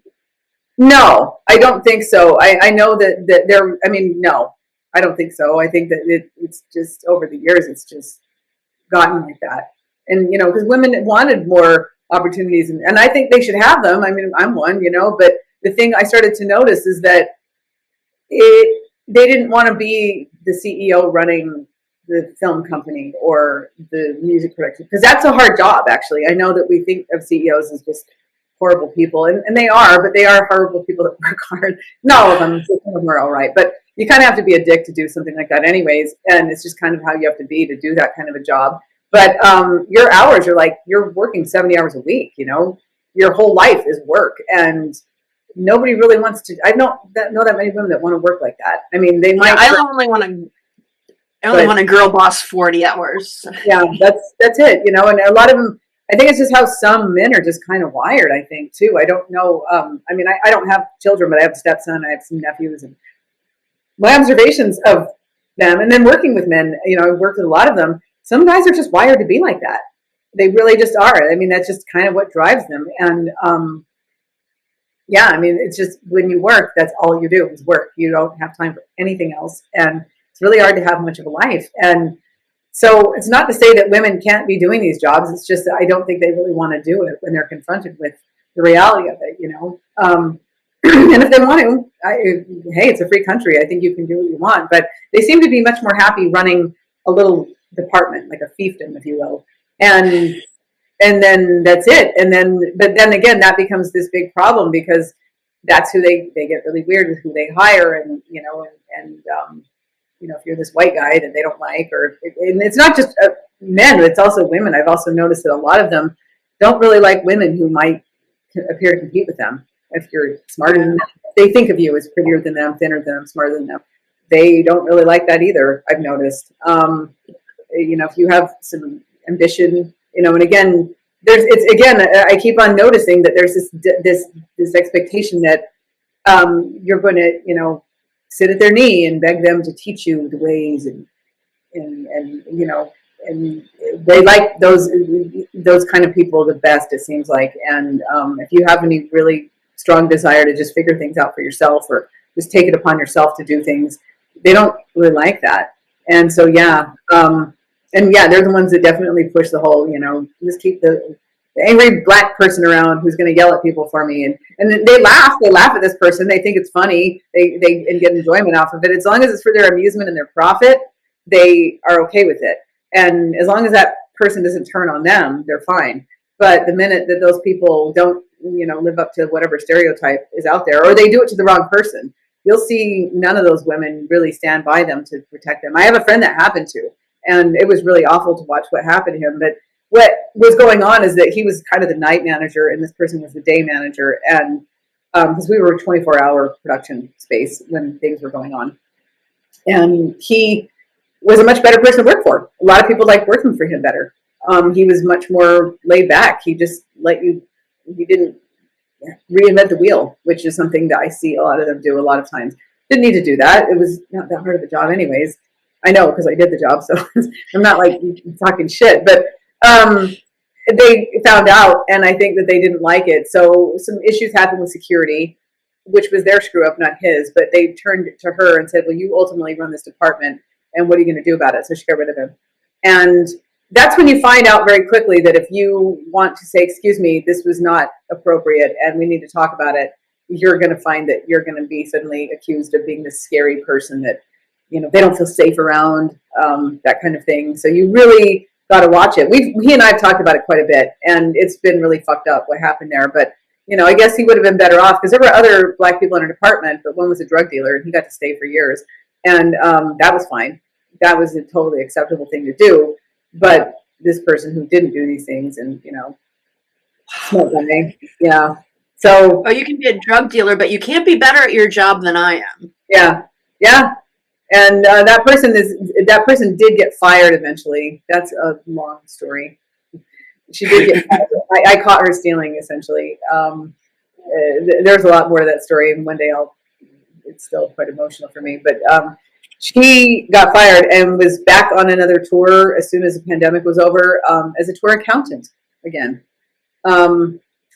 Handling money for, you know, again, all of you artists, for any of you listening to this, this is where your money goes. You're being trusted with like large amounts of money, and this is who's managing it for you. I hope you're aware of that. She got a tour accountant job. I know, because a lot of people are very frustrated by this person in this industry, but nobody seems to want to get rid of them. And I think it's, again, because you don't want anybody better than you that might outshine you and take your job. So I think that's why she's kind of there. And then she ended up getting some other big job going to Asia and doing some production on a big event for a luxury brand of product or something. And then she's now an accountant at a gaming company. So rather large one that a lot of people have been familiar with. And so, you know, even though, you know, the company involved with her when we were working together they just fired her. I think it was just easier. I've heard, again, I don't know if this is true. I'd like to figure out how to find out if it is, that she actually even sued them and got money for what happened there because she was, gotten rid of. And a lot of people say she wasn't. And I'm like, well, I know the person that drove her off site. So, yeah, she was gotten rid of. And they've done a lot of weird things with money for a while. But, yeah, it's, again, I don't think the industry, in corporate America in general, whether it's entertainment or it's healthcare or it's retail or whoever is doing what service industry, I don't think they really understand like how big of a problem this is. And again, it doesn't seem like, yeah, white guys can be a pain in the ass too, for sure, but most of them aren't. I think most of them have gotten the message and seem to know how to behave and how to act and stuff and don't act like this. But it seems like it's a lot of women who middle manage things, and yeah, they've been behind a lot of this stuff. And they've been, they're the meat of the industry as far as management goes. They run all sorts of things, and so I don't know what will break the fever. But I wish HR people, whoever manages that for the industry, when they don't really have an HR department, would do something about it because we're all getting stuck with it. The people that work for them, people in writers' rooms or in production offices or wherever you're doing stuff, you're getting stuck with this. Yeah, sometimes I'm afraid the arts aren't going to get any better until all these parasites completely crash the market for prestige in the arts, and all of the people who are there for the prestige and money, like, just get off the ship like rats. Yeah, the ship's going down, the rats get off, and finally, like, the rest of us can start bailing out the water and actually doing things again. Yeah, because I've often wondered why, now that Trump wants to help the industry, my question is, how many of these people are going to be like, fuck that guy, I won't take any help from him, and then they'll just like let everything fall apart, which they probably will.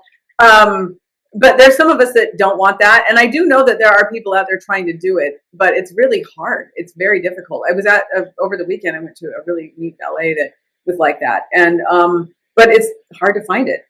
It's really hard to find good art or anything, any at all. It seems like it's almost next to impossible. And anybody who is good at it, they find very quickly that these parasites come in the form of a union who they don't give a shit about the workers. They don't care about them. But they pretend to care and they show up and like, you better not do this because or they use local laws. That's a big one. When you live in any city or whatever, you can find stupid laws like, that microwave is too close to the fridge and we don't allow that in business. They make the dumbest rules up and they'll use it to try and shut people down all the time. So I don't know, but yeah, I really wish that all of those parasites would just go away. I really do. And I do wonder how long it's going to take before they just make the industry so unbearable that everyone's like, I'm going to go look at a rock now or something, because yeah, it is. And some, in some of the movies and stuff that are out there now, like this whole Snow White thing, everyone keeps talking about it because it is so bad, but I'm just like, oh man, I've seen clips. I'm going to watch it. I like horrible movies. I like shitty, bad movies. I love them. I love them. And it's kind of my thing. And my husband hates it, but it's all right. That's the worst thing I do. I think he's pretty lucky. So, yeah, I want to go see it. Not in the theater. I'll wait for it to, go on TV. I'm not going to spend that kind of money to go see it there. But yeah, it just looks really bad. And this girl doesn't seem to go away. They keep on putting her out there. This I'm starting to feel sorry for her, except that she hates Jews so much. I know. She's that. And poor Gal Gadot, I'm like, oh my God, can you imagine? Like, she handled it like a true classy person, but I'm just like, yikes, this is weird. And, maybe, and I just really wish we would stop rewarding celebrities or anybody like that for their opinions, because they're really kind of dumb and, they don't really count. I'm sorry. They count. I know they matter to their life, their families, their kids, their friends, or whatever. But they're not like, they don't know anything about the world, and they get treated like they're put in a bubble. And I know, because I was one of the people for years holding this bubble up to make sure they didn't have to be uncomfortable or sad or smell farts or whatever was going on. Like we had to really make sure they were safe and secure and stuff like that. And yeah. it's like they really don't have any real concept of like reality at all, and that people listen to them and take them so seriously, and you know they get on and people who know more than they do yeah. take them serious. Seriously, I know. I'm like, guys, like, you know, this person, like, they bounce a basketball for a living, or they play pretend on a screen, you know. I mean, it's cool that they do these things, but, you know, I'm not going to, like, base my whole life on these people. And, yeah, they all get really involved in them and think that they're so smart and they're so, their love lives and their crazy-ass kids. And I'm like, yeah, stop, you know. Maybe it's me. Stop glorifying these people, you know. And now it's not even that. Like, I mean, what I've been shocked at is that how much of the industry these people do all of this stuff, but yet so many of them don't really do anything. Like, I mean, there were times I would work. It was mostly rappers. Barely show up to even rehearse, and I'm like, I want to do a major tour here soon. And you showed up for like 3 hours on the last day before you're going to go on this world tour. I guess, okay, you know. And I want to make sure I had my act together. I would too. I mean, especially if somebody afforded me that kind of money and said, because I mean, they give you a large amount. I mean, it's never enough, obviously, but yeah, they give you a large amount of money. You're supposed to go out and pay for, you know, this tour and the bus and the crew and make an album and do a music video and hire all these people to do it. And then if you have anything left over, it's yours. But that's why and that's again, what they don't realize is that they are just as much an indentured servant. They're more owned than I am, or you are, or anybody else is, because they don't realize it until I mean, that's what you hear every now and then in the news, like, so-and-so, you know, guy from the 90s owes Sony like $10 million or something. And that's why, because he got this money and then he didn't like spend it properly, or he blew it on stupid shit or whatever, and they want their money back. And so, yeah, that's why they are like that, you know, that they get sued by these guys. And then, of course, the public will feel all bad for him, like, oh, they're such assholes. They should leave him alone. He's such a good guy. Oh, his music spoke to me. And it's like, yeah, but you were like 19 and on acid when you listened to that shit. So we stop defending these people, you know, and to some degree, it kind of is the industry's fault, because they tell these people, they let them believe anything they want to believe about themselves. They kiss their ass. They give them whatever they want for free. Everyone tells them how hot they are, and everyone wants to fuck them. And then it's real easy, especially when you're really young like that, to just believe it and go, wow, I must be great. And then, you know, they think they can just do whatever they want. And yeah, I mean, there's been times where, again, you know, again, it was another rapper, and I'll never forget this. He was, it was right in the middle of, like, right before the pandemic hit, but, you know, the whole fevered pitch of the cops are mean and they beat up on black people all the time, when statistically they're proven that's not even really true. You know, they do, but they don't kill them as much as everyone says. And, you know, the whole incarceration system is so bad, and it's full of minorities, and it is. But this guy did this whole shtick on it. It was his whole thing, and I think it was his Grammys performance. It was like him and a bunch of other like dancers in like prison blues, and they were like all, oh, you know, behind this set was like a prison kind of thing. And I'll never forget this, because I had to do the advance for it. But I was in Alabama, or no, Okeechobee, Florida, close enough, deep south. And I remember he had to have a police escort, full sirens running, and all the streets had to be closed off. It's a good thing it was in the middle of nowhere, so it wasn't a hard thing to do. But I just found that really funny that he would do all of this and demand this out of the police, and then go on stage and then basically cry about the police. And we were in the deep south, and he was a black guy, you know, with these white Southern cops rushing him to stage in these cars and with the sirens running. And then he goes on stage and, you know, this whole, you know, bouquet of, you know, maybe he thought it was like bungee jumping, like he must have. But it was funny, because I had to set that whole thing up, and I was like, okay, when it happened, I'm like, this just seems, you know, like, the police can't be that bad. They're driving you up here, and the sirens blaring, closing off all the roads so you can get to stage. And it was like this big deal, and it was all theatrics and stuff. And his whole shtick was that. And I always forget his name. I'll have to look it up and see if I can find him. But yeah, it was just one of those things where I was like, you know, and again, I get it. The police can be dicks. I'm not going to lie. Some of them can be downright horrible, but they're not all that bad. And we do need them and stuff. It's not like you can just, you know, we're going to have social workers handle everyone's problem.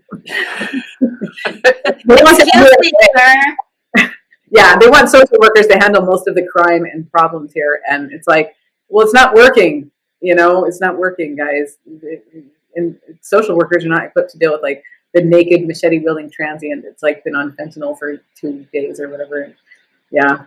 So, but yeah, this whole talk that and it's been this narrative but they constantly are like, oh yeah, we're just so, oh, woe is us, woe is me, the system's out to get me, and I feel like it's a really negative narrative to just keep on pushing on any people, but definitely Black people or any group of people, to just continually let them kind of revel in being these horribly abused people, when this guy makes like more money than I'm making. I mean, this guy makes more money than a lot of us are making. We're all getting paid because of these people, and they can't be that much of a victim if they're making millions of dollars doing what they love, or at least what they say they love, and treating people like shit. Get out of here, white person! Get out of here, whitey! And just being awful like that. And you're like, that's not a bad gig, man. If I could do what I love to do, what is it I love to do? I don't even know anymore. But I mean, if I was good at like singing or playing guitar or whatever, and I got paid to do that and get made all this money and stuff, and I got paid really well, and I could live in like a really nice house in the Hollywood Hills or Miami on Star Island or something like that, I think that's, I don't think you're really allowed to complain anymore when you're at that point about oppression and the life you live. I mean, I know you're kind of an indentured servant and stuff, but I don't know. If it's the shtick that got them there, it's kind of hard to give up your shtick. Yeah, I think it is. But I know the industry really pushes it. Because, I mean, when you really see the industry push people like that who are just normal. I mean, like, there's been a few, like, conservative, or I guess what would be considered, quote unquote, conservative, like, Black performers and stuff. And they're not given that kind of attention, or this, like, I think, what's her name? Joy Villa, the Black actor. She wore, like, a Make America Great dress at one of the inaugurations or whatever. And she was, a Black conservative who was a singer and a performer. And I don't see anybody, going out of their way to, elevate Joy to, I'm sure she's a talented young lady. I'm sure she could do a lot of cool stuff. But yeah, I've not seen them really help people like her, but, they'll sure help like rappers who are so dangerous that, they bring guns to venues, and they just blanketly don't hire women to work with these people at all. It might well, I've seen Black conservatives treated so badly in the arts that I cannot believe what I am seeing. Like, I'll just be sitting there with my jaw hanging, going, I cannot believe that people who don't think they're racists and who hate racism are treating this person this way, in a way that's related to their race, and just think they're wonderful. Yeah, I mean, I've seen them do that to conservatives in general, but yeah, definitely Black conservatives. I'm friends with one on Substack and stuff, Adam Coleman, a great guy. And boy, he even posts some of the horrible messages he gets from people on like private messages from people, and I'm just like, damn, dude. And they are absolutely horrible to him. And it's super disturbing to watch. And again, I'm just like, guys, like, this is weird. It's like, nobody should be treated this way. I mean, it shouldn't. Or fine, if you're going to act this way, then shut up about moralizing about anything. Yeah. You do it all the time. And I'm glad that racial prejudice is a taboo, but taboos make people weird, and xenophobia is something kind of natural to human beings. So when you say you just absolutely can't do this, it comes out in these weird ways. Like, people hate white people, and they hate Jewish people, and they hate Black conservatives. It just squeezes out somehow, and it becomes really pathological. Right. Or Asians now, because now there's the BIPOC, right? They're white adjacent now, so we can hate you too. We can hate them now. And I'm just like, and I've talked to some of my Asian friends about that, and yeah, I've noticed that the different kind of treatment they get is that they're kind of just expected to be these dutiful, obedient, subservient people to authority, and again, when they're not, and sometimes they speak up for themselves and say, no, don't do that. They get a very different kind of treatment. I've noticed they're usually equated with being stupid and not good at their jobs.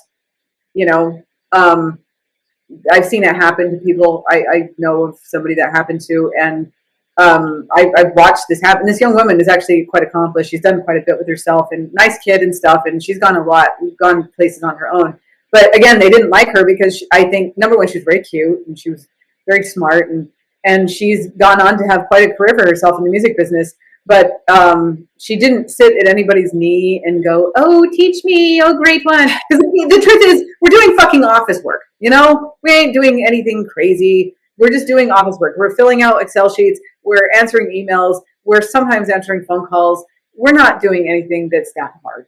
I mean, I did it. And I'm not like super fancy and smart or anything. And so, you know, she was somebody that's done quite a bit for herself. But I noticed that when she went off on her own, the things that were said were that she didn't really do good work around here. And it's like, well, she's done a good enough job that other people, very accomplished people, want her around. So what do you do? And you're still running this shitty department here in this workshop. You've been doing it for like 20 years. So yeah, I've noticed that that's how I noticed their weird kind of the lefty racism with Asians is that if they don't perform the way they're kind of expected to be the dutiful, quiet, submissive, yes, I will do whatever you say, and I'll just ignore your, the request you're asking me to do. Then suddenly, they'll equate them with being kind of dumb and not good at their work, and but it's the other groups that if you're black or Latino or any of the other things that if you act really, Look at me! I'm an anti-racist. I just called a Japanese guy stupid. Yeah, because he didn't want to do illegal stuff. Sometimes, I mean, I had a friend that happened to. She was asked to basically do some really inappropriate illegal stuff, and she finally told this person, same person I've been mentioning on more than occasion in this thing. She was basically she told this person, no, I need to do my job, and you need to quit bothering me. And that ended up with my friend never ever being asked back to do this particular event, which is a big deal in the production world because everybody in production does it, especially in Southern California.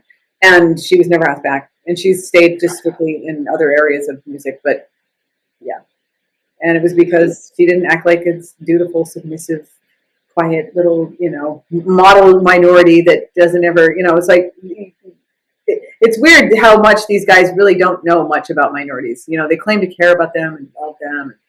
And they don't live around them. They don't really know them as people. They don't really know anything about them at all.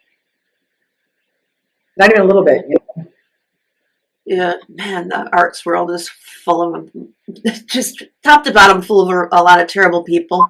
Yeah, maybe it'll run out of enough prestige that things will be okay eventually before we die. Yeah, I hope so because now people have a lot of alternatives now. YouTube and Rumble and all that kind of stuff, and I hope it happens. I honestly do, not because I hate my friends in that business. I love my friends in that business, and I really miss a lot of them. But the people that are there supposedly there for them, and that don't give a shit about them either. They let them go in all sorts of dangerous situations and possibly get shot at, and don't pay them. That's another big one that you'll run into. There is people that don't pay you or don't pay you what you were supposed to get paid. And, and you can't really, what are you going to do? Fight it? You're going to fight this? You go hire an attorney. It costs you more money to hire this guy to go after this person than to even, you just let it go. But yeah. And that's why, again, I just really wish I wish more was out there as far as information about the industry. So people would quit believing they're moralizing because, they're shit. And that includes publishing too, man. I can only imagine. I've heard stories about how they take all your, the money that you make you get very little money really, because you get in advance. It's just like touring in that regard, right? You guys get in advance, you write a book or whatever you do. And then after you're done, after you've sold stuff, and then I'm guessing to get on the bestsellers list, it's just a lot of marketing and taking people out to lunch and kissing everyone's ass. It's not even being really good at what you do. It's just, Yeah, it's 90% kissing ass, and even if you do get a publisher, most publishers these days expect authors to do most of their own publicity. So they just take a lot of money from your work and don't do any of the legwork. So you write the book. A lot of people have to pay for their own editors. Sometimes when I do editing work on books, the authors pay me. The company doesn't pay me. The authors have to pay out of their advance to have someone else edit the book, which is nuts. Wow. The publisher doesn't pay for publicity. They don't. pay for an editor, the authors pay for it all themselves, and nobody reads because so much of the stuff they've been publishing for 30 years is just garbage because they publish, it's just like Hollywood. There's so much nepotism. They publish their friends, they publish their kids, they publish people who kiss their ass. And so if you do write a decent book, no one's going to read it anyway because they've seen all the dreck that comes out of the industry. Just like with movies, nobody wants to go see it anymore because it's crap. And so they won't read your book because they think it's just as bad as everything else that comes out of this garbage industry. Yeah, yeah, yeah. Publishing. I mean, I've talked to some people who have written books, and I've just been like shocked at how little they really get. And yeah, Yeah. it's crazy. I'm just like, wow, dude. I mean, it's no wonder. And that's and then I guess, and who knows? I mean, I don't even know when it's going to happen. I just wish that the people would break on all of it because it's sad. You see so many talented people out there that really could be doing stuff, and they're not allowed to do it. And there's a lot of really hardworking, decent people who would like to be on a project, whatever they are, whether they're a DP or they're a caterer, who knows, whatever they do, and they're just and then you're stifled to the point where you can't really do anything. It's no wonder so much of the entertainment industry is going to all these other countries, and the United States better watch it because that's one of the big industries we still do a lot of here. And food and weapons and entertainment are some of the big things we do here. And I'm like, well, if we lose that, then what else are we going to lose? And again, I see like that group, that women in film group. I keep harping on them because they're just so. Ugh. But they've been trying to do this whole, stay in LA. That's the hashtag now about trying to stay in LA. There's a couple of them out there, but that's like the main one is stay in LA. It's like, but how are they going to stay in LA if they can't? You can't pay their rent. You guys have not done anything for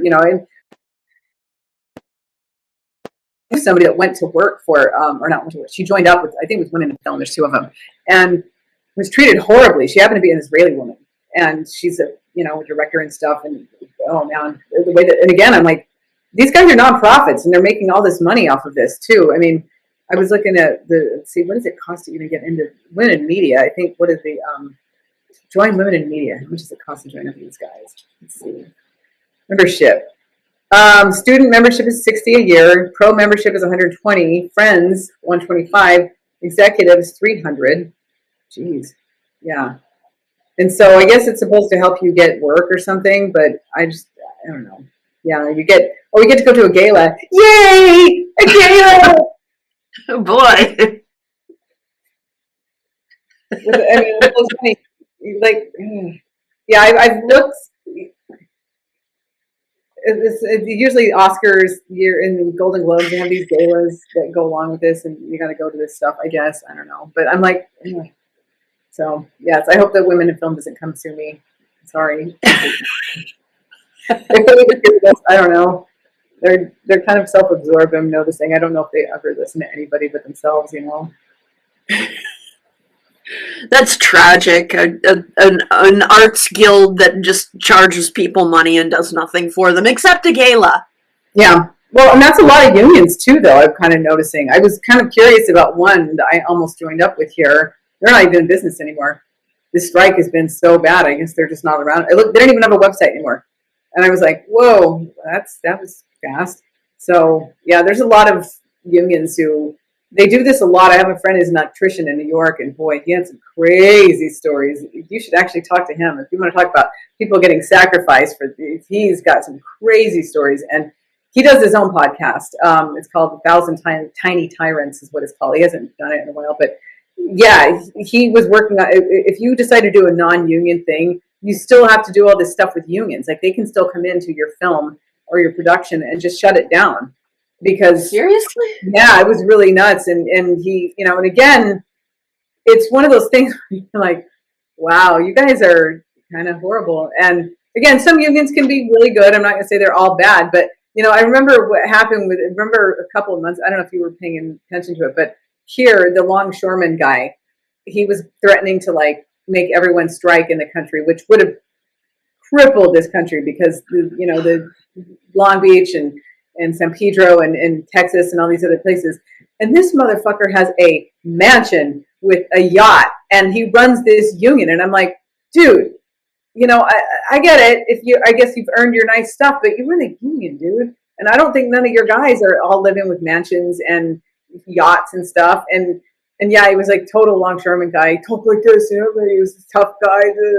And I'm like, why do you got all this nice shit when, you know, your guys, because they don't want automation either. They're not wanting this either, but it's, you know, it's longshoremen are one of the richest gangs in America. And I'm like, wow, dude. Yeah, like then some news report exposed him for that. They're like, dude, you have like a fucking mansion and stuff, and a yacht, not like a little boat. You have like a yacht and shit. And I'm like, whoa, dude, are you for real, man? And you're all threatening to shut down the country because of stuff. And so that went away pretty quietly. But yeah, I mean, there's a lot of like weird shit that unions, and again, you're not supposed to say anything bad about them because they're like special and good and everything, right? And they care. And I'm like, no, they don't care because they get money out of these people, and it doesn't really matter if they really do anything for them or keep them safe or, you know, anything like that. But yeah, when I saw that this particular union here was done, I was like, wow, the industry really is like hurting a lot of people. And I never joined them. I wasn't going to do that. I mean, and I've known people that have joined them and told me it's a scam. It's like you have to you pay them money, and I know that there's certain rules. Like I know here in certain venues, like at I guess it used to be the Staples Center. It's now like Crypto Arena or something, and they have rules where if you want to work there as crew, you have to go through a union to do it.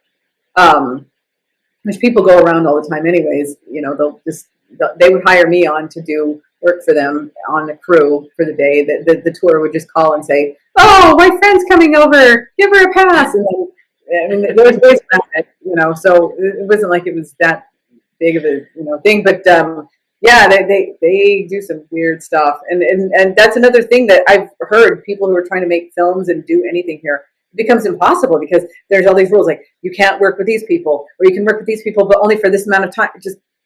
And I'm like, who's made these rules up? You know, I mean, and now if it's true, you know, if it's dangerous or there's something really serious going on, yes, I get it. But I mean, why is this a rule? You know, why are you guys making these rules? It doesn't seem to make any sense. Or it maybe made sense at one time, like, but we're not in the 30s anymore, you know, or we're not in the olden days anymore. And so, and then there's certain areas of the industry that are not unionized at all, like special effects, all this AI stuff, you know, all this Unreal Engine, all these, some unions don't know where to place them. Some are like, maybe we put these guys with the lighting people, but then some of them with the scenic department, nobody really knows what to call them. And so they're kind of, it's the Wild West. They can just do whatever they want. And then that's even worse for them because they can just work you till, you know, whatever. And of course they're going to find a way around it where they'll just probably farm out work out to somebody in a third of the country anyway. So, you know, which they're probably already doing right now as I'm saying this. And yeah, because if you just need somebody to design scenery for a scene or something like that, you don't need to be even in this country to do it. You know, you don't need to even be on this continent to do it. So yeah, so yes, sacrificing all sorts of people. This industry does it all the time, and then they moralize, and you know, yeah. Man, I'm afraid some union rep's gonna bust in here and like try and liberate my felt actors. Oh, I like that one. Oh my gosh. What's her deal? What's her shtick? Oh, she's in the hospital because she tried to slit her wrists. That's okay. All right. She's a teenager. She's got a rotten stepdad. So okay. All right. No.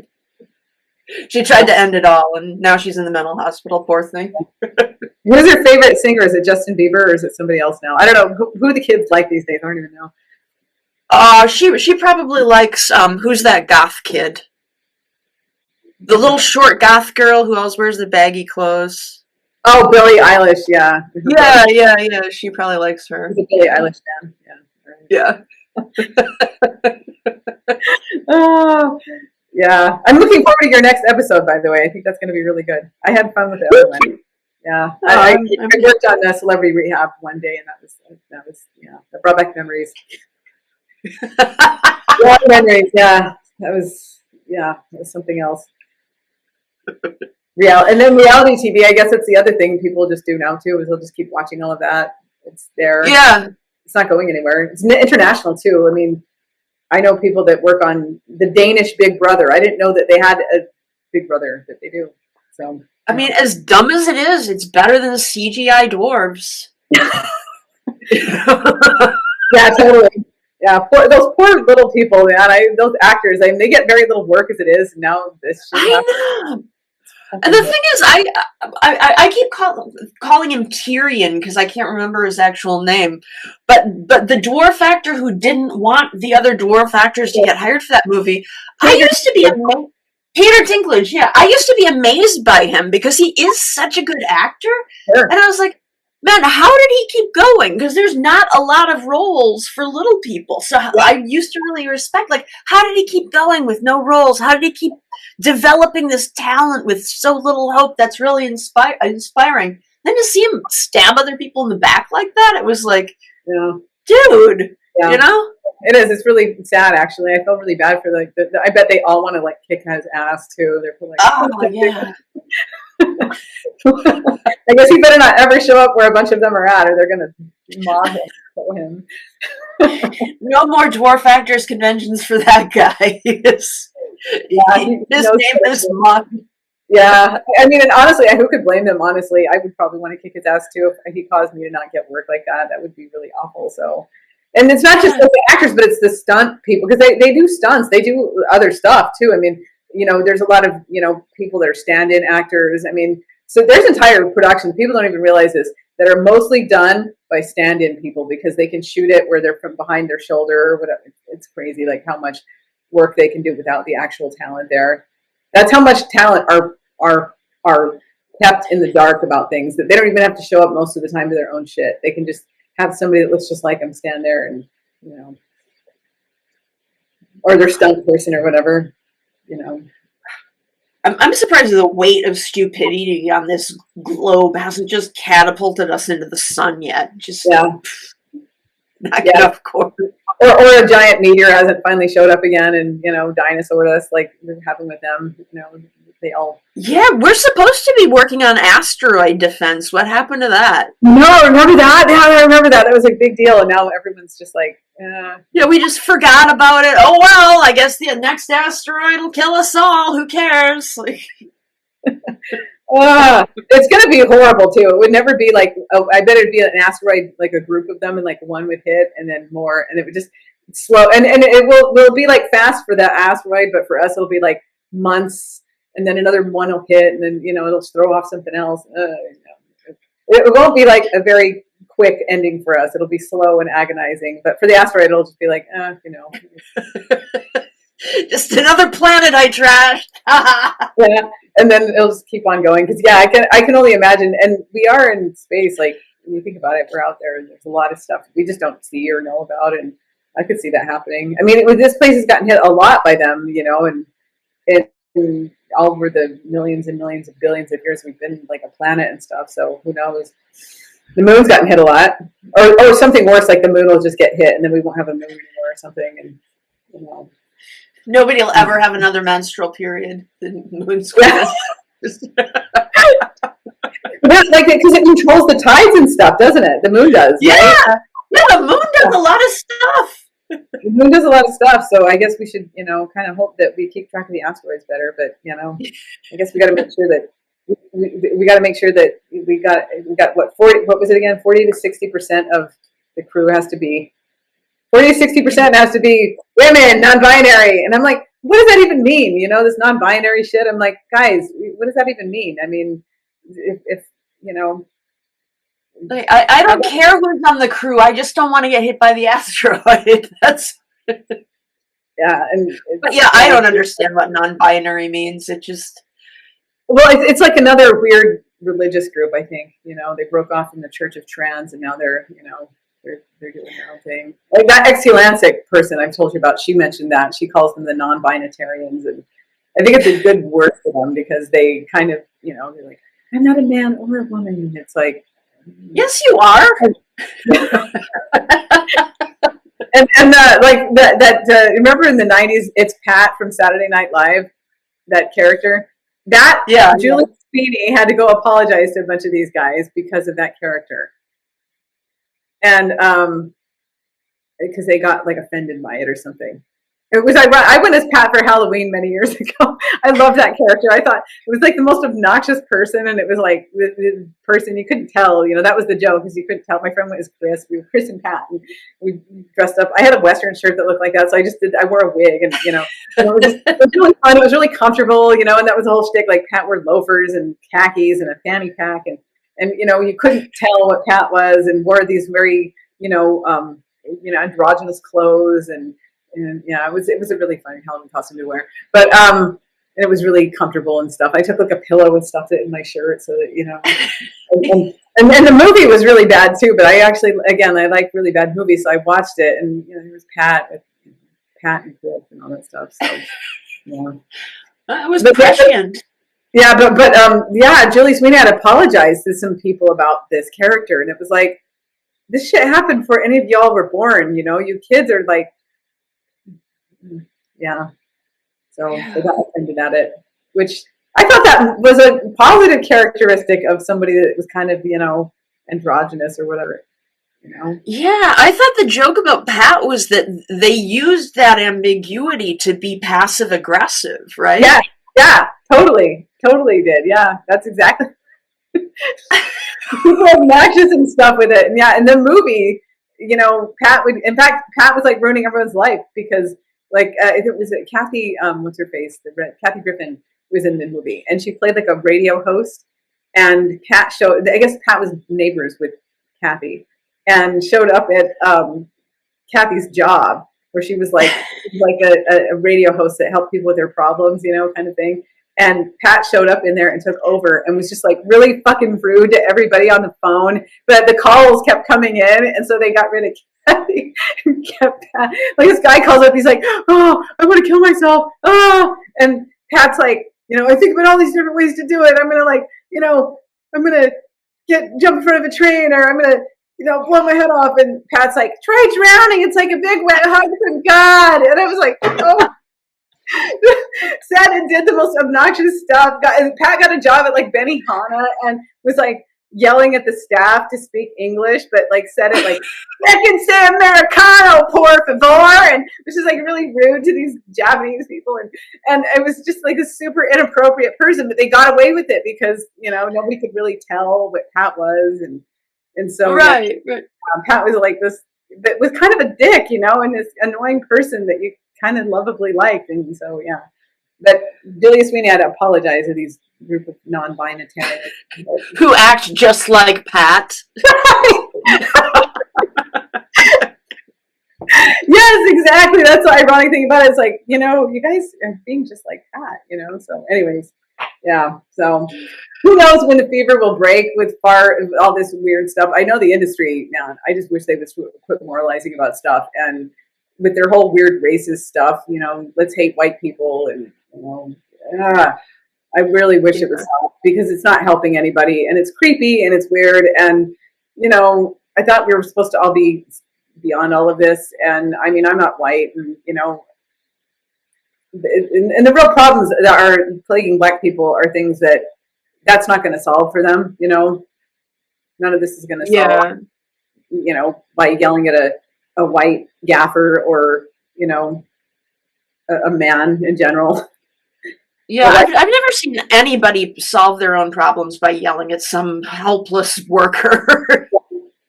Or denying them a job or something like that. But yeah, and I'm sure that whoever hears this is going to say I'm a horrible person, so it's all right. I've had people call me that before. I'm still here, I'm still alive. Yeah. Well, I guess we're both horrible, but I've already wasted enough of your time this week, so we should probably wrap up. Yes, indeed. All right. Well, yeah, let me know how things go with this. I'm kind of excited to see how it turns out. And, people listening out there, you should listen to Anne's podcast. It's very good. And you should go watch her show, too, because she's got these cool little creatures, characters, and they have very great personalities. And see, right there. See, there you go. Anyway, it's great talking to you again. Yes, I'll talk to you soon. All right. I'll talk to you.